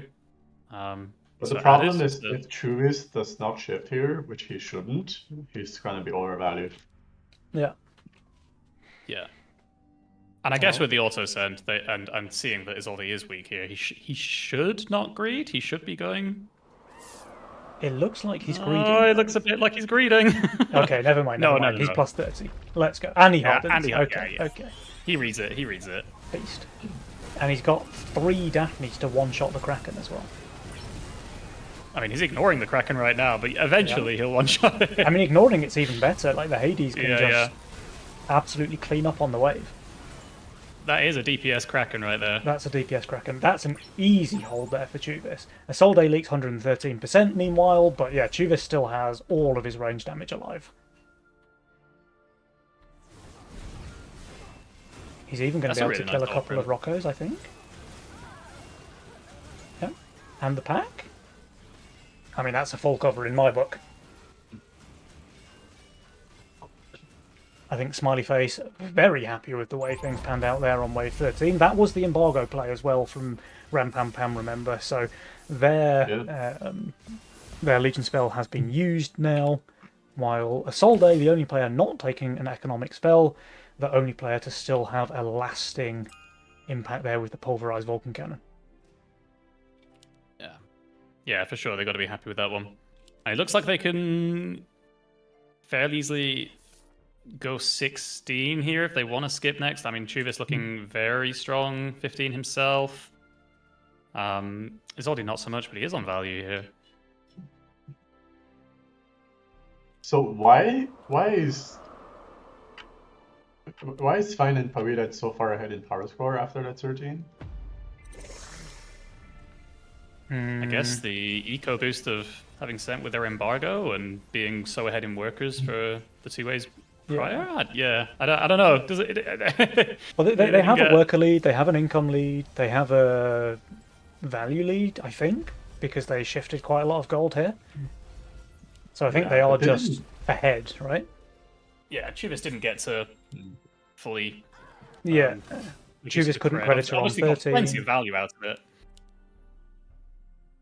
Also, the cartel penalty on Isolde, I guess. Yeah, but Pavidat is cartel as well, right? Yeah, which is weird. Yeah, but now that they're spending their gold, you can start to see maybe why they're pulling ahead. Like they do have, it's only a minor income advantage, but the worker lead as well. I don't know. Not even, because Chuvis has by far the highest value, like 3.7. Yeah, that is true. I don't know. Oh, maybe it's counting Fine Stash. Do we know if he's used it? He has used it, yeah. Oh, he used it early on, right? Yeah. Yeah. He used it. He used it for 56 gold on Wave 8. Okay. Alright, they go for a 16 send here. That's interesting. Fine does not have Honeyflower in his role anymore, so he can't just spam death caps. All 4 players Scallywag are is pretty good. The Scallywag unit is pretty good. It has a lot of tank value, but Slime Mothers not so much. Actually goes for a second Dancer, I guess lacking the damage behind his tank value at the moment, so no one too far under value, but there's some pretty big sends. Yeah. I feel like a decap upgrade here would be good. Chuvis has the Skybot though, which as we know will disintegrate the wave. 4 of them.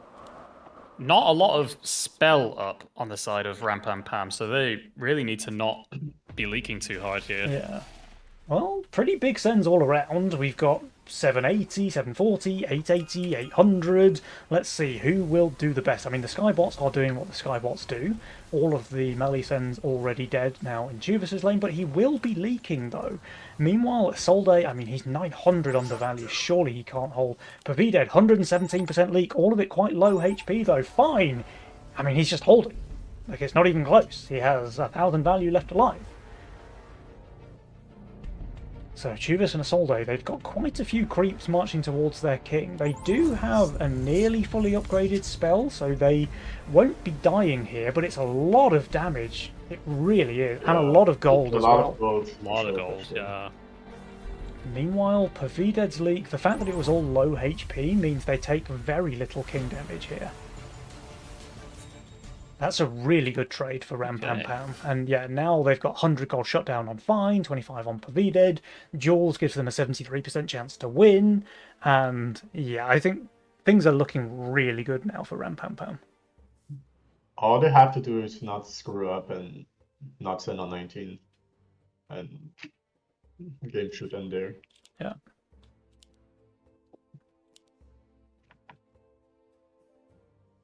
This is an interesting Lioness circle here. With the Scallywag entourage. It's glorious.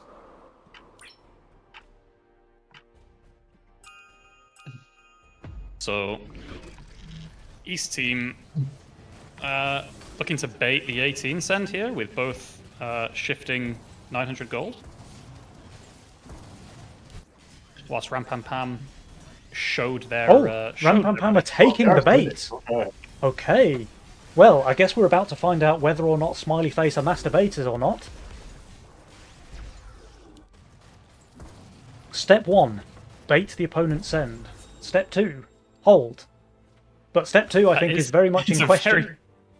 It's a very Yeah. crucial part of the two-step plan here. Yeah. If you pay the send and you don't hold, then Yeah, and Chuvis has quite a lot of fortified impact damage in his lane and is building more of it. He is hardening. He is hardening. I think he could sell some buzzes for a second Hades, perhaps, but he's just going for Aquas. Okay. Alright, I mean, just really doubling down on that tank damage.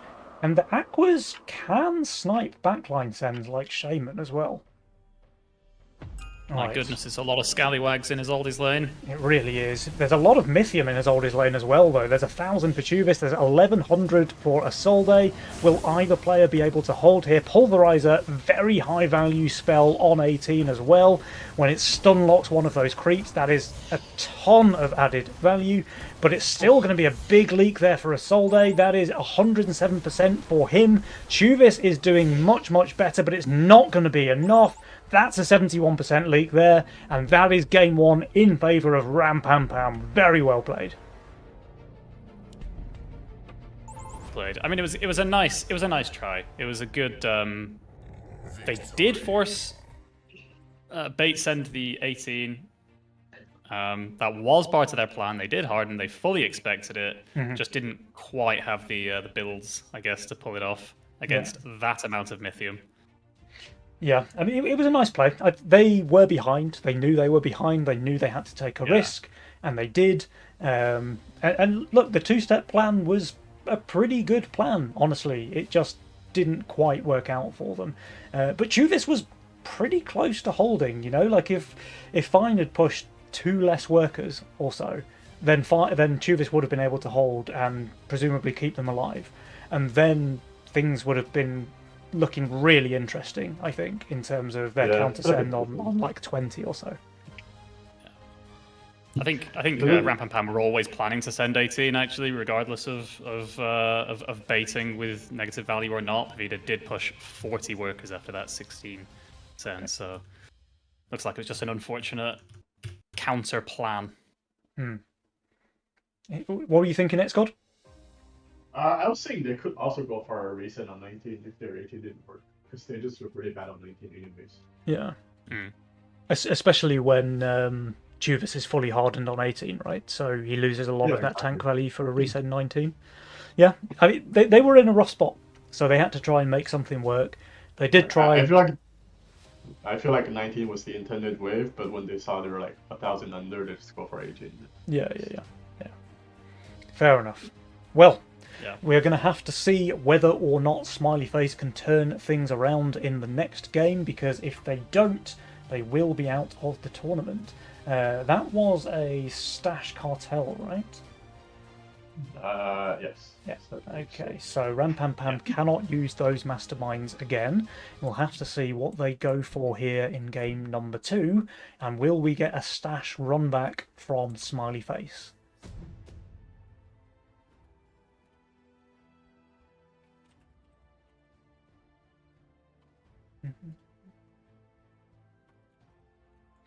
Okay. Well, the pressure really is on now for Smiley Face. They can't afford another mistake. I'd really like to see Chuvis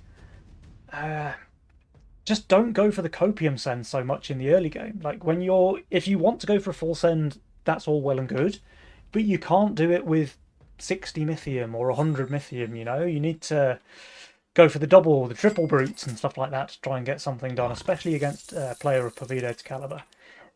So we're going to find out, because here it is, game number 2. And we do have a Stash from Isolde. Yet another game with Stash in. We have still yet to go through a lobby without one. Stash Cartel run back there from Chuvis and Isolde, but they've switched players, right? I think it was Chuvis on the Stash last game. Oh wait, no, he was Fiesta last game. What am I talking about? Fiesta, yeah.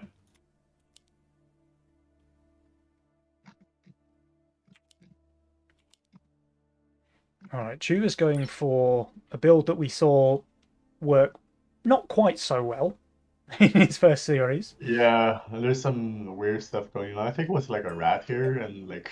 Yeah. He did it with the rat there, like I'm assuming because he wanted to leak on wave 1. So I'm presuming that without the rat he just holds because the Fire Archer will split tank nicely. And he goes for a snail send into Pavided, but Pavided is going to be very fine here with the casket and the fist.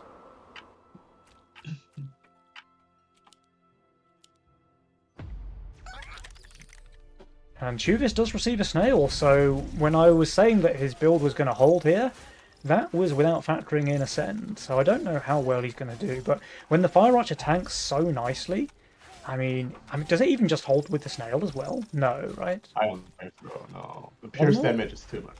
Yeah, pierce damage OP.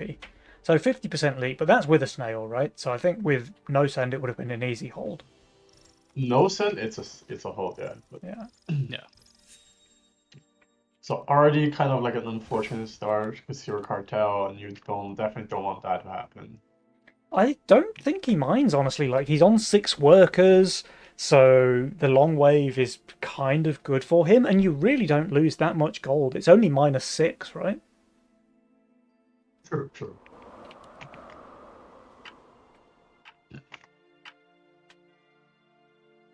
This time not getting... Yeah, now Snailed on he gets 2. the king up, so now he's like turbo rewarded for going to 6 workers because he's no longer under much of a threat on wave 3 either. Isolde did get the snail, but he's not playing Fiesta, so he's going to be completely fine. Yeah, all 4 players getting to 6 workies on 2 here. Chuvis, I mean, thankfully not going for the brute send here on 3 into the casket, just going for the lizard instead.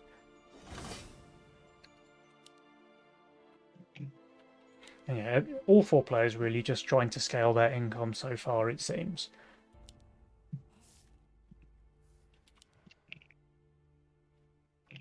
Yeah, I mean, this is what we wanted to see, right? A little bit less of that. Yep. Early copium. A little bit more of just trying to set yourself up for a better long-term game. And that does mean, you know, slightly less entertaining handshake gaming for now. But I guess we'll wait and see when those first power mercs are coming. If it's going to be a Well, all 4 players looking kind of weak on 6. Oh, are we really queuing that hermit? He's never going to get to 80 Mythium. The wave's far too fast for that, but he might get to send a Or maybe brute. after income. If it's after income, maybe. The draw of sending the brute. He does get It the was brute. too much. Yeah, I mean, I just don't know, man. Like, we've seen the brute fail time and time again against caskets on wave 4. What is going to make it so different this time?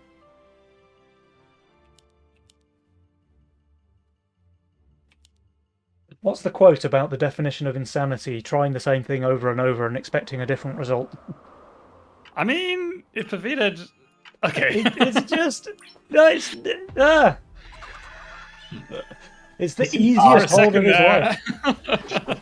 It was looking like he was going to just shift. Yeah, I mean, if he shifted 130 gold, then yeah, the brute would have been incredible, but he shifted. So... He shifted. The brute might actually The still brute's make going to it go through again, but at what cost? At what cost? It's a long wave. Chuvis does have the worker lead. And now Pavided has a Cage of Pain, so pretty bad on 5 and 6.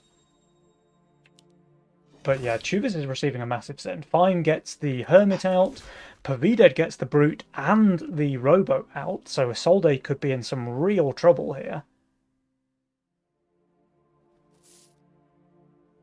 I mean, we're at least killing the Scorpion King here Yeah. in Chuvis's lane. But I don't know what else we're going to chew through here. Well, the Hermit is actually really not good against Chuvis, right? Like, sure, it's going to heal up some damage from the casket, but it's bad against everything else on his lane. Yeah, the Scorpion King just died in like 1 second. So Fire Archer survived, we have 1 Infiltrator still up and dealing damage. Hermit is, like, sure, it's healing up the AoE, but it's not good at killing the casket. So yeah, he will leak, but it's really not that bad for him. Isolde leaks 61% though. And, I mean, this is still pretty bad king damage, honestly, because the Hermit keeps things healthy, the Robo's there for DPS.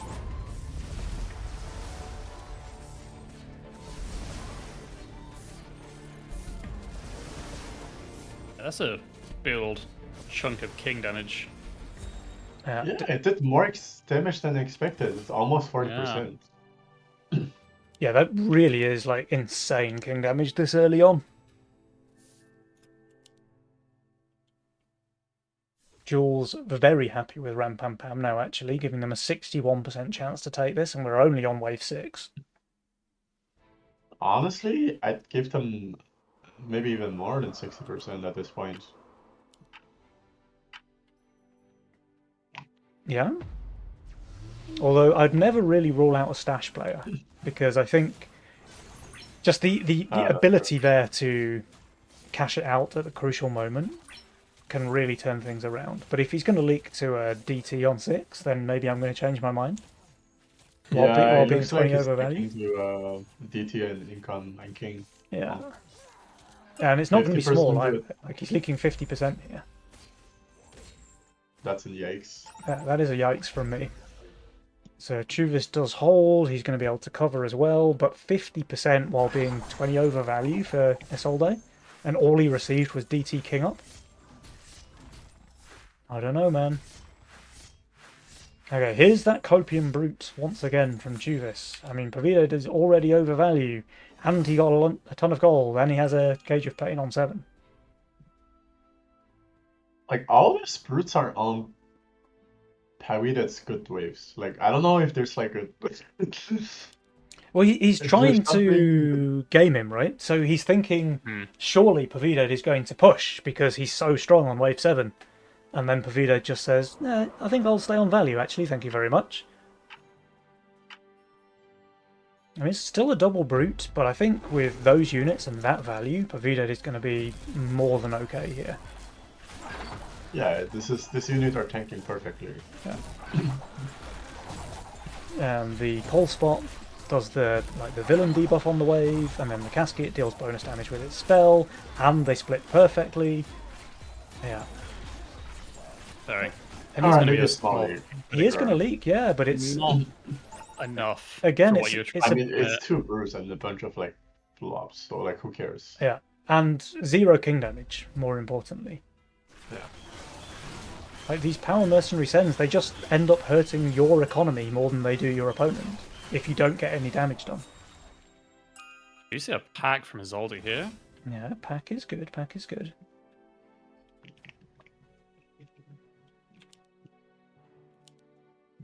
And other than that, Cat, Fine does look like he might struggle to get...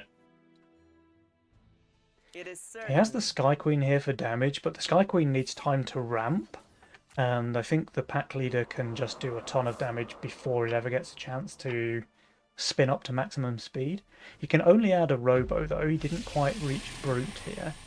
So we'll have to see. How quickly does this pack leader die? It is now tanking all of the pierce damage. The Necromata is already down. Will the Sky Queen... I mean, the Sky Queen is dying already. This is a bad leak here for Fine. 84% there, but... Meanwhile, Pavito, because he got that send last wave...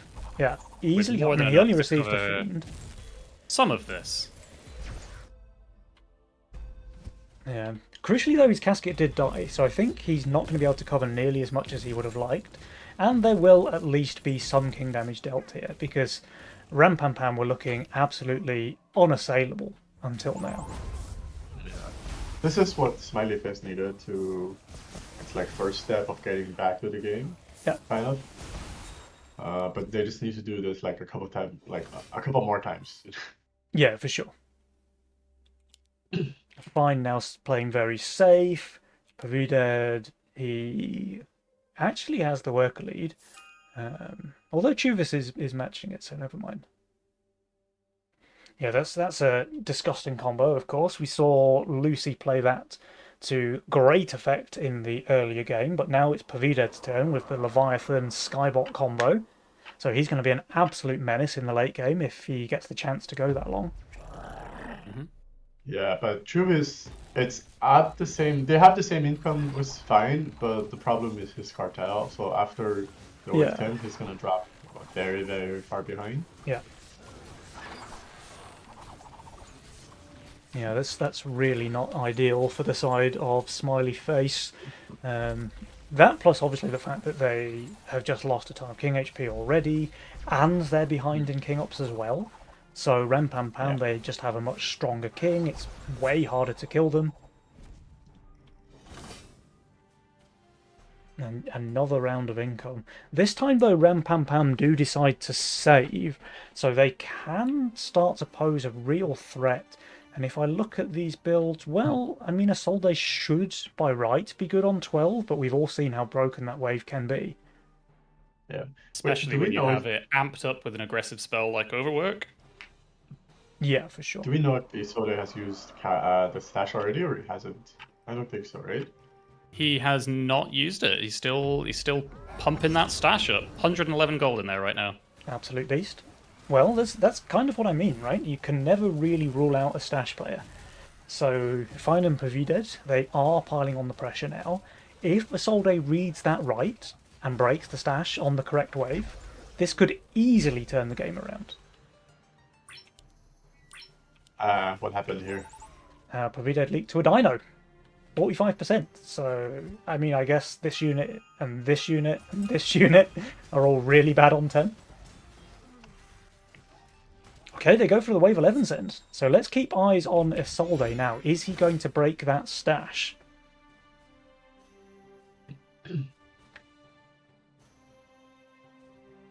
And most importantly, don't drop the egg. Okay, he doesn't. Yeah. I mean, he's minus 260. He is going to receive a full send here. If he wants to play it safe, he just breaks the piggy bank. That's true. I don't think he's going to. Let's see if he pays for that greed then. No harden either. No harden. We have boosted the Orchid, but we're not hardening yet. We are at least using the villain, so that's something. Yeah, I'm not sure about this and not using the stash. Yeah, But it that's- is a range wave and they're sending brutes, so they're the first one to die. The brutes Yeah. are getting sniped. That's a good thing, but The boosted Orchid Those- popped those very quickly, but yeah, there's Isolde's Sky Dancer is dead very, very quickly, and Chuvis, he's leaking pretty badly as well, 58% over there. Isolde, I mean, he's doing quite well, but he would have easily held here if he broke the piggy Yeah. bank. it's a hold if it's just Yeah, the leaks are pretty small, and Pavida does leak to income, but I mean, this was a real pivotal moment, or could have been, if Isolde just broke the piggy bank, full held, full covered, took 0 king damage, then Smiley Face could be in a very good spot here. they're Yeah, going I mean- for the 12 cent question mark.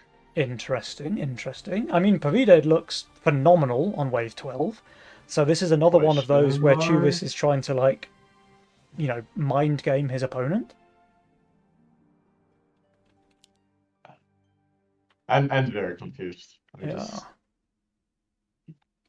Yeah, well, Expecting the resend themselves here. I guess they're expecting like the overwork resend, but it's not coming. It's also a full boost as well. Looks like Fine and Pavida had expected this as well, because they even matched their king upgrades here. I just don't think they're going to leak badly though. Like, they're both on value, the sends are really not that big. And that Skybot in Fine's lane, absolutely melting the wave. Yeah.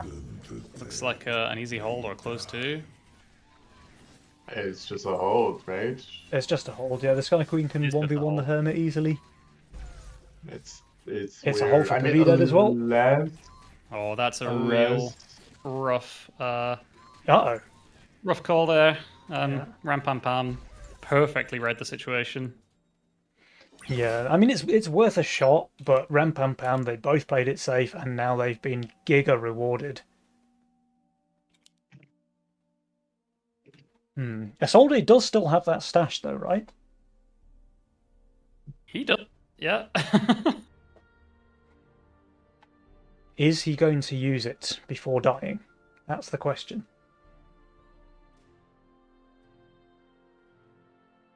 They are building for 14-15, not here, so on both lanes.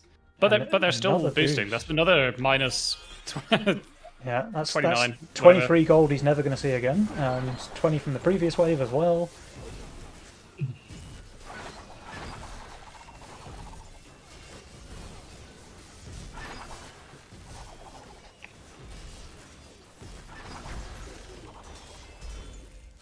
Yeah, quite a lot of sort of mixed bag plays here, where you're on the fence about whether you should boost and harden or not. You're not quite sure whether you want to prepare for the wave or not. You're not committing to assuming where the send is coming. You're kind of half and halving it. It doesn't feel like a very confident read on the game. Yeah, One way or another. exactly. And now Rem Pam Pam, they really have a pressure advantage. Like, they have more than 600 Mythium each, and they can kind of pick and choose when they want to send. The one saving grace, of course, as we keep mentioning, is Isolde's stash. So if he can read the send correctly, he can be, he can pull out an absolutely disgusting hold. Did have Judas harden again here. Yeah. It's rough, especially these games where we see everything and your units like Orchid, Gone, they're such high variance or skill, if you like, units where they can make huge differences with correct reads, and they can just look terrible if not. Yeah, for sure. Meanwhile, I can see that Isolde has in fact broken the piggy bank. So he's going to be essentially on value here when he finishes building. So let's see, will the stash reward pay out here? They're very far behind in this game. So Isolde absolutely needs to hold here. Will stash be enough? It's a good thing to have. A lot of green devils. Yeah, I was going to say. Yeah, the other thing is that when you have that many green devils, you have absolutely gone all in on holding this wave right now, because they're basically garbage for the rest of the game. Yeah.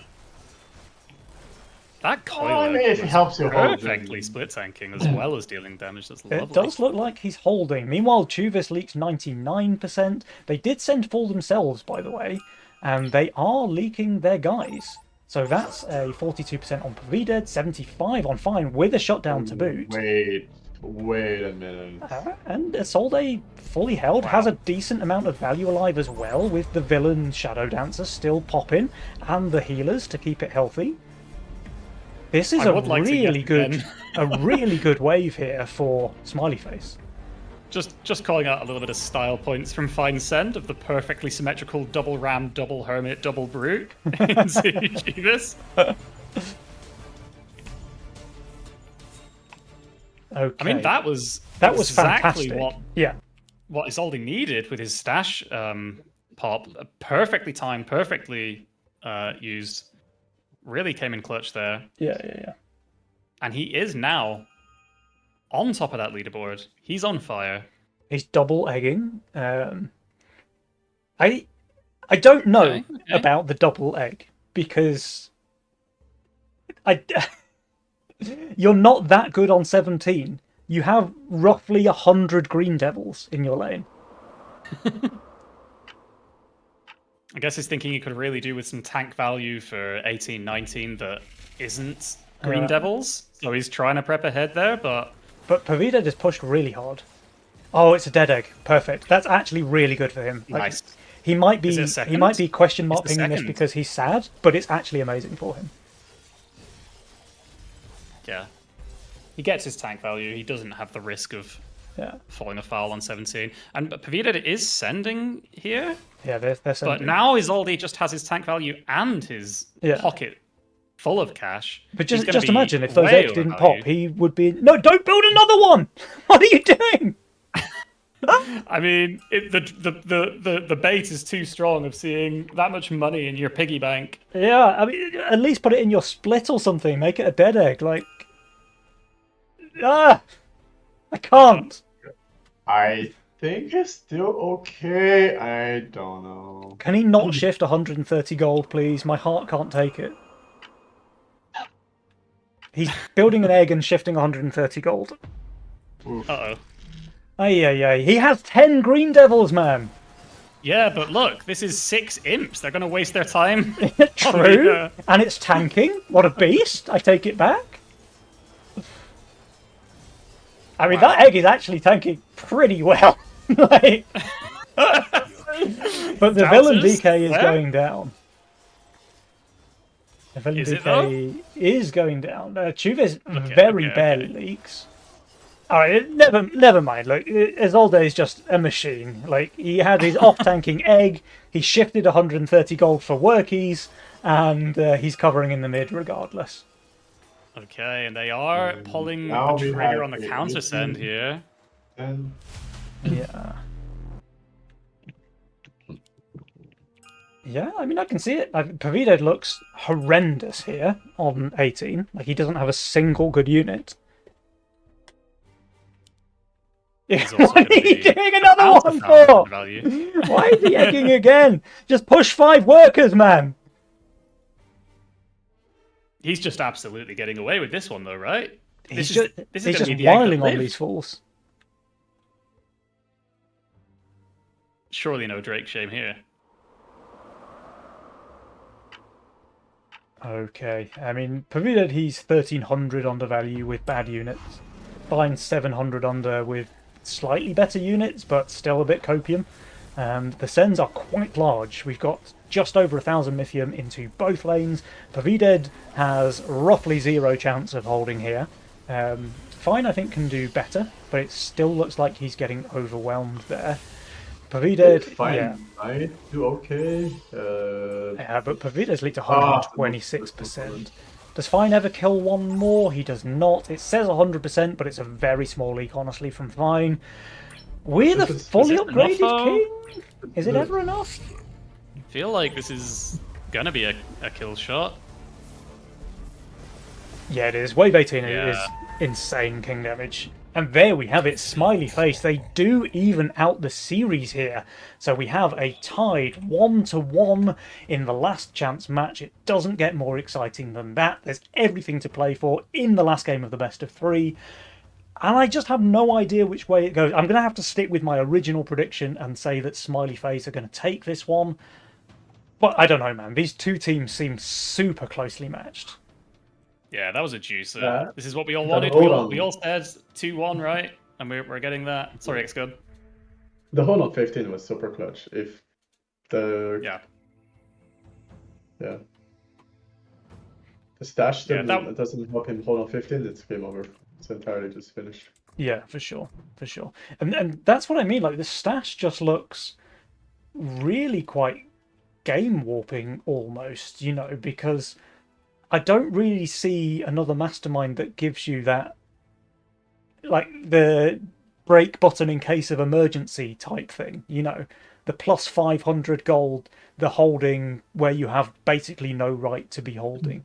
Now, sure, you can say with another mastermind he would have just had more gold throughout the entire game, sure, but that panic button just seems so powerful in the hands of someone who can read the game properly. So, like, when you know, okay, the send is coming on 15, I'm going to press the button there, I'm going to pull out this miracle hold, and I'm going to bring our team back from the brink of disaster. Like, they were, what, 80% win chance in favour of Rampampam on the old Julesometer, and then they just flipped it on a dime. When these games so often come down to just, you know, 1 or 2 pivotal mid-game, late-game moments, decisions, and you have the ability to hit that emergency button, it can be just so incredibly powerful. Yeah, when done right, and that was perfect usage. For sure. And interesting as well that both teams have won out with the same pairing, by the way. So we have Stash Cartel for Ram Pam Pam game 1, Stash Cartel for Smiley Face game 2. Now, that does mean that both teams are going to have to diversify here in game 3. So we'll have to see what they want to pick up here. So no more stash, right? No more stash. No more stash. Both teams have exhausted their stash.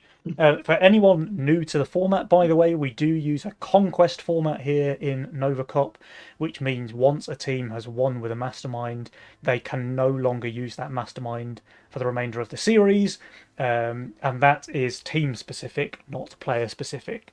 So the team can only win once with Stash, with Cartel, with Fiesta, etc., and then they have to pick something else. So yeah, but they still have a lot of choices, right? Both teams have used up Stash and they've both used up Cartel, but they still have everything else to play with. And of course, all 4 of these players are pretty well versatile and able to use all of the masterminds to great effect. But guys, we're about to find out which of these teams is going to make it through to tomorrow's semi-final and who is going home with nothing, because here it is, game number 3. Let's go! Go. And we see Pavida and Fine run it straight back with Cash Out Greed. That is what they picked last time round, right? And it was this way round 2? Yeah, Pavida Cash like Out? it. Yeah. Looks like it. Yeah, it's exactly the same. Whereas Chuvis going redraw on Isolde Chaos, they are fully putting their tournament hopes on the heart of the cards here. Yeah. I'm personally not a big fan of redraw comboed with Chaos, just because there's so much like RNG going on. Like usually I'd like a more stable choice, like maybe Chaos plus Cash Out, or maybe redraw plus Cartel. But let's see what happens. Yeah, very interesting to see them picked together. I mean, in my mind, redraw is just a better Chaos, but I guess, a bit of a chaos and chaos at home, but that's not the correct usage of that, because it's the better version. redraw and redraw at home put together. Yeah. I think there is an argument that Chaos could be better in some cases, because redraw they do cost you quite a bit of money in the late game, especially. That's true. True. But I mean, why pick when you can have them both together? Exactly. The Blue Nightmare looks lovely, by the way. It really does. I like all of these skins. The purple slime siren. Yeah.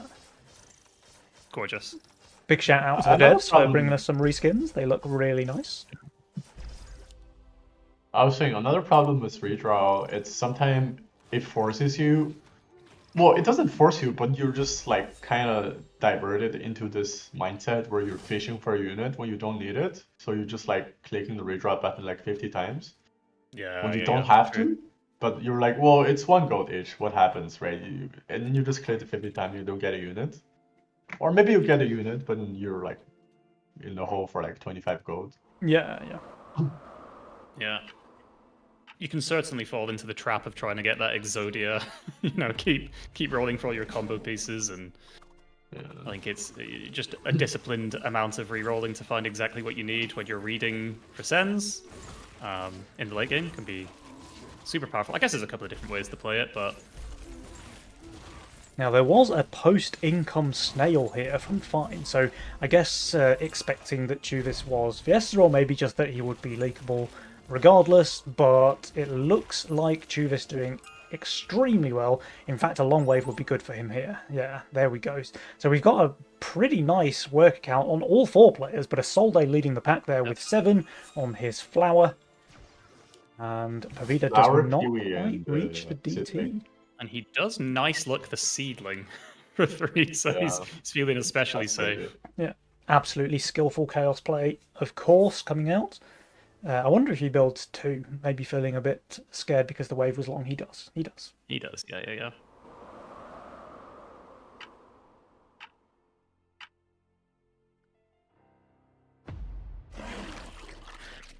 Alright, so just snails all around, it seems, here on wave 3. Not expecting anyone to be leaking here. Yeah, Chuvis even had the Nakamata, so he's going to be completely fine, I think. Double snail into Fine, is it ever enough? I mean, he had a gargoyle, which, as we all know, is omega broken on 3.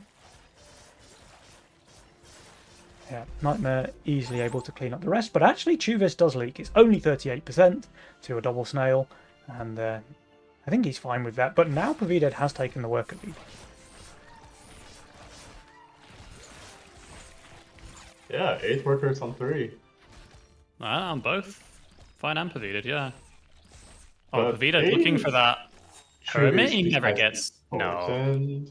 surely. He was so close to Hermit there into Isolde, which very well could have ruined his day. Yeah. He's was actually thinking opting Truist- for the Infiltrator here. Oh, rather he's going to than get a up that robo boost post damage. income. Uh-oh. Yeah, it could be rough.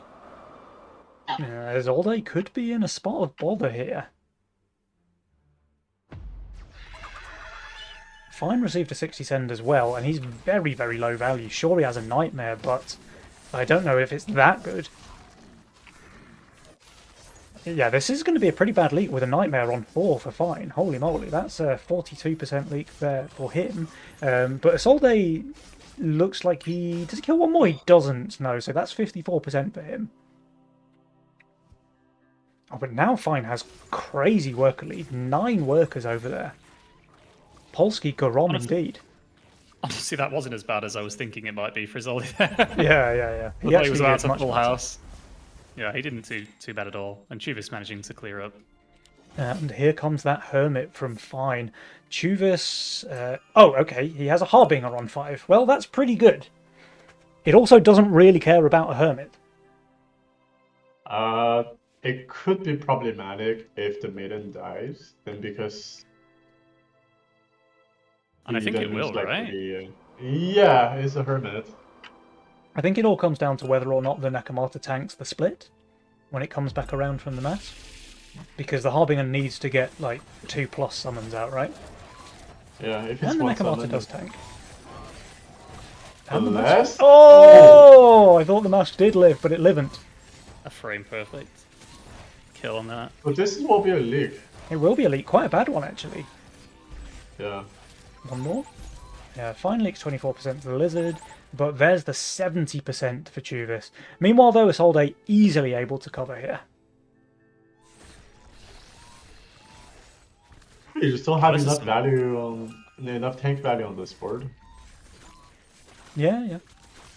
I'm surprised it was 70% there for Chuvis with the Harbinger. I thought he would do much better, to be honest. Well, to be fair, he has 0 magic damage on this wave. Yeah. 140 on 5. Pretty big. I mean, it's not a 4 eyes, but it's pretty big. Yeah. Only 100 more. Isolde did stay way overvalued to make sure he caught that, as well as any send into his own way. Well, actually, if he had not been overvalued, he was definitely not covering there, given that he only managed to clean up the mid with like a slime left. Yeah. But yeah, their king remains unmolested.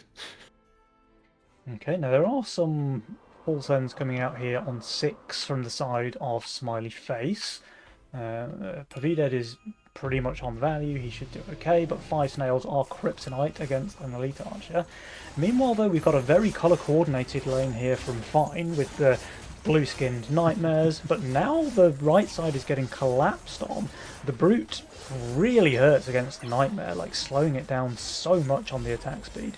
This is a decent leak here from Fine. Oh wait, no, he kills one more. Never mind, it's terrible. 39%, not worth.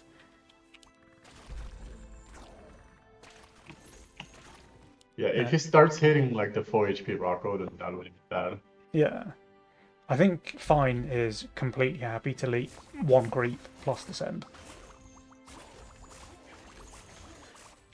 But he's already used the reroll, and his late game Is what, lacking, like yeah, Skybot that's true.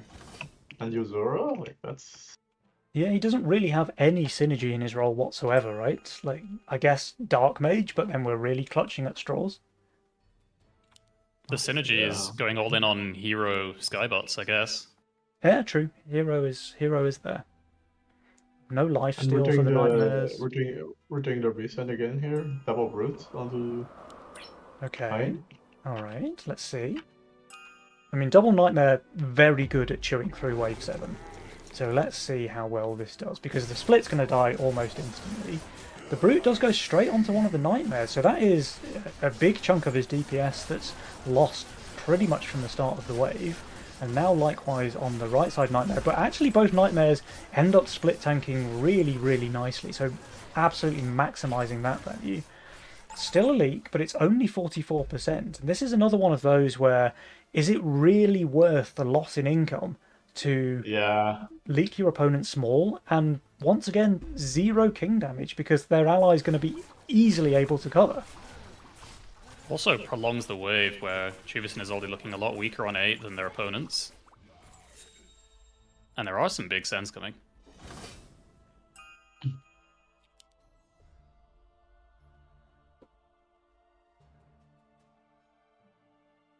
We do see the Pack going into Pavida's lane, but he's got the Trinity Archer in full now, so feels like he should be just fine. Wait, holy moly, that's an Ogre on 8. That really is an Ogre. Chuvis might be in a spot of bother. He does have this unit, which is quite good at killing Ogres, though. Ogre's bringing his little brother with him, too. Yeah, he is. The Mask is off-tanking quite nicely, will survive. Now, is the Berserker... Yeah, the Berserker absolutely ran it down, so it won't be able to help kill the Ogre. The Harbinger does not get a second summon. That's disastrous. That's 112% leak there for Chuvis. And meanwhile, Isolde, he's not too far behind, honestly. That's a 67% leak there. And neither of these... Yeah, these were full sends. That's the really bad thing about this trade here, is that they full sent and didn't leak their opponent. So if they'd income kinged here, they'd be in a much better spot. Obviously they'd lose less HP, of course, but their income would be better and all the rest of it. So a very, very beneficial turn of events there for Rampampam. Yeah, if they really wanted to, they can probably just go 11 and finish it on there. But they wanted to play this safe and just income king once again.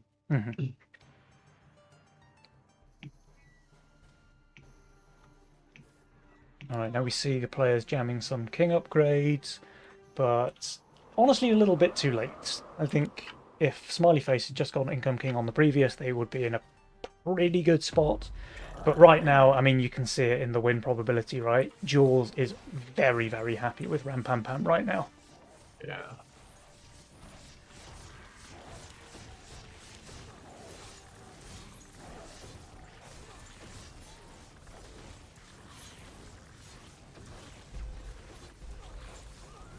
Alright, so everyone is, of course, able to hold the income king sends. We'll have to see when the next real moves are made. It is just another round of income here from Smiley Face, but I have a feeling that Rampampam are going to save. And they do. Okay. Yeah. So now, especially because they receive income king here, they can really start to plot out when they want to try and end the game. And I could see wave 12 being a possibility. I could see even straight 13, something like that. They have embargo as well. Yeah, embargo 13 or something. Yeah, they can really pick their route here now. Pressure is fully off, and they remain in the worker lead even coming into this income send. Yeah. Huh. Well, this is a very rough spot, I think, for Smiley Face. I think Fine's queuing up an awful lot of workers for a 13 send, so I'm expecting it to come sooner than either 11 that. or 12. Whether it's 11 or 12, I don't know, but... Oh, and also, no. They don't have the... This time they don't have stash to save them on it. Yeah, that's a big important difference, actually. And already Chuvis and Isolde are basically 200 undervalue here on 11. And Fine and Pavided are continuing to stockpile those bricks. So when they do decide to send, this can be pretty dangerous. Just a hero pickup, though, for Fine and Pavided, but that really indicates to me that they want to go 12, right? Feels that way. It's also a very interesting facet to the stash interaction with tournament series as well, is that you obviously don't know in those first series that your opponent has a stash ready to pop to Yeah. to save the day on a wave, but they now know full well that Chubis Isolde cannot have that option. Yeah. True. That's a really good point, actually. So you know for sure that they're not just going to pull this like 500 gold out of nowhere. Yeah.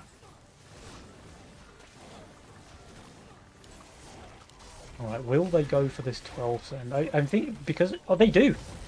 I was They do. literally just about to say I don't think they will because everyone's basically still on value. That's a Kraken from Pavides. It is, That and really is a Kraken.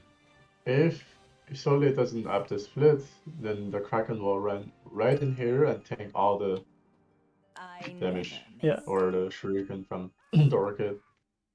But are they even building for this wave? I feel like they're not building for this wave.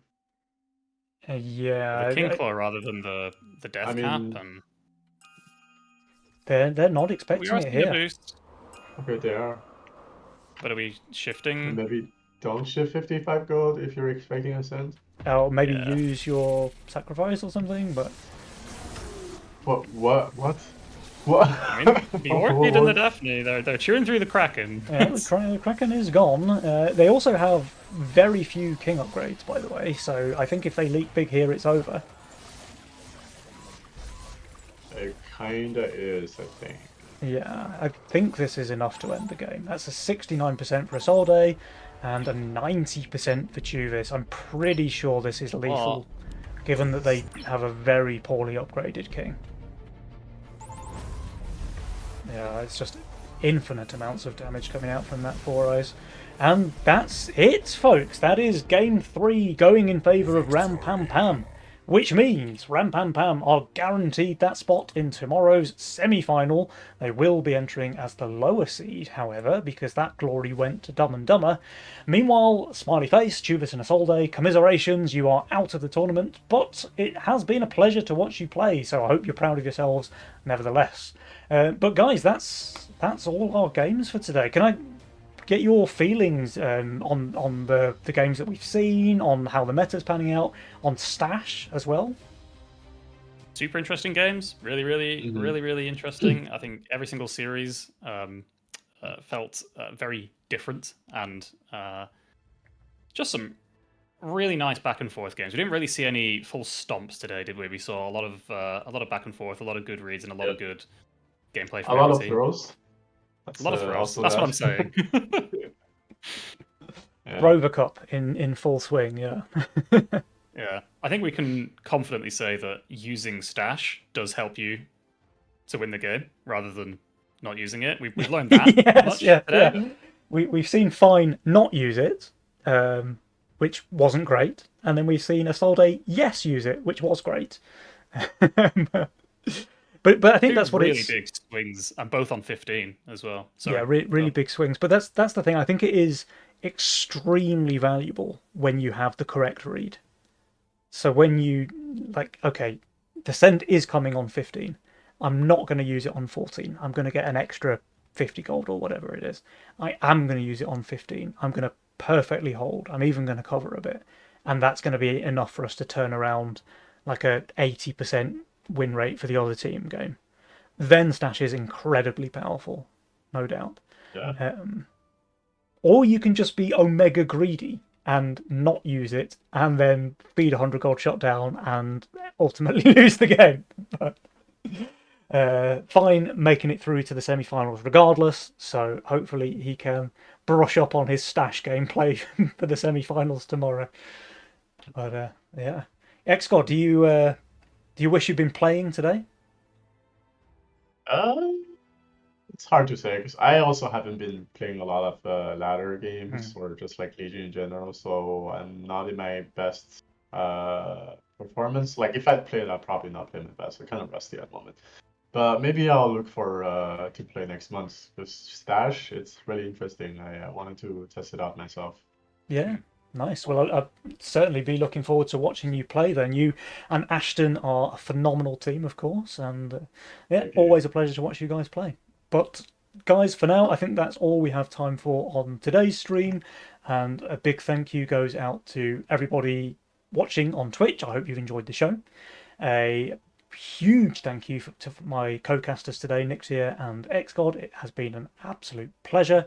And of course, just big congratulations and respect to all of today's players for putting on an amazing show. Any last words from you guys before we close the stream? So all great games. I hope to see some nice back and forth long series tomorrow as well. Yeah, good luck. Have fun tomorrow. Yeah, Amazing. good luck, everyone. Thank you very much, guys. And on that note, I will once more, for the final time today, play you out with Four Eyes on 5, a fantastic collaboration inspired by XGod, dreamed, memed, and realised by Nick Tier. So here we go, Four Eyes on 5. Until tomorrow, guys, we'll see you then.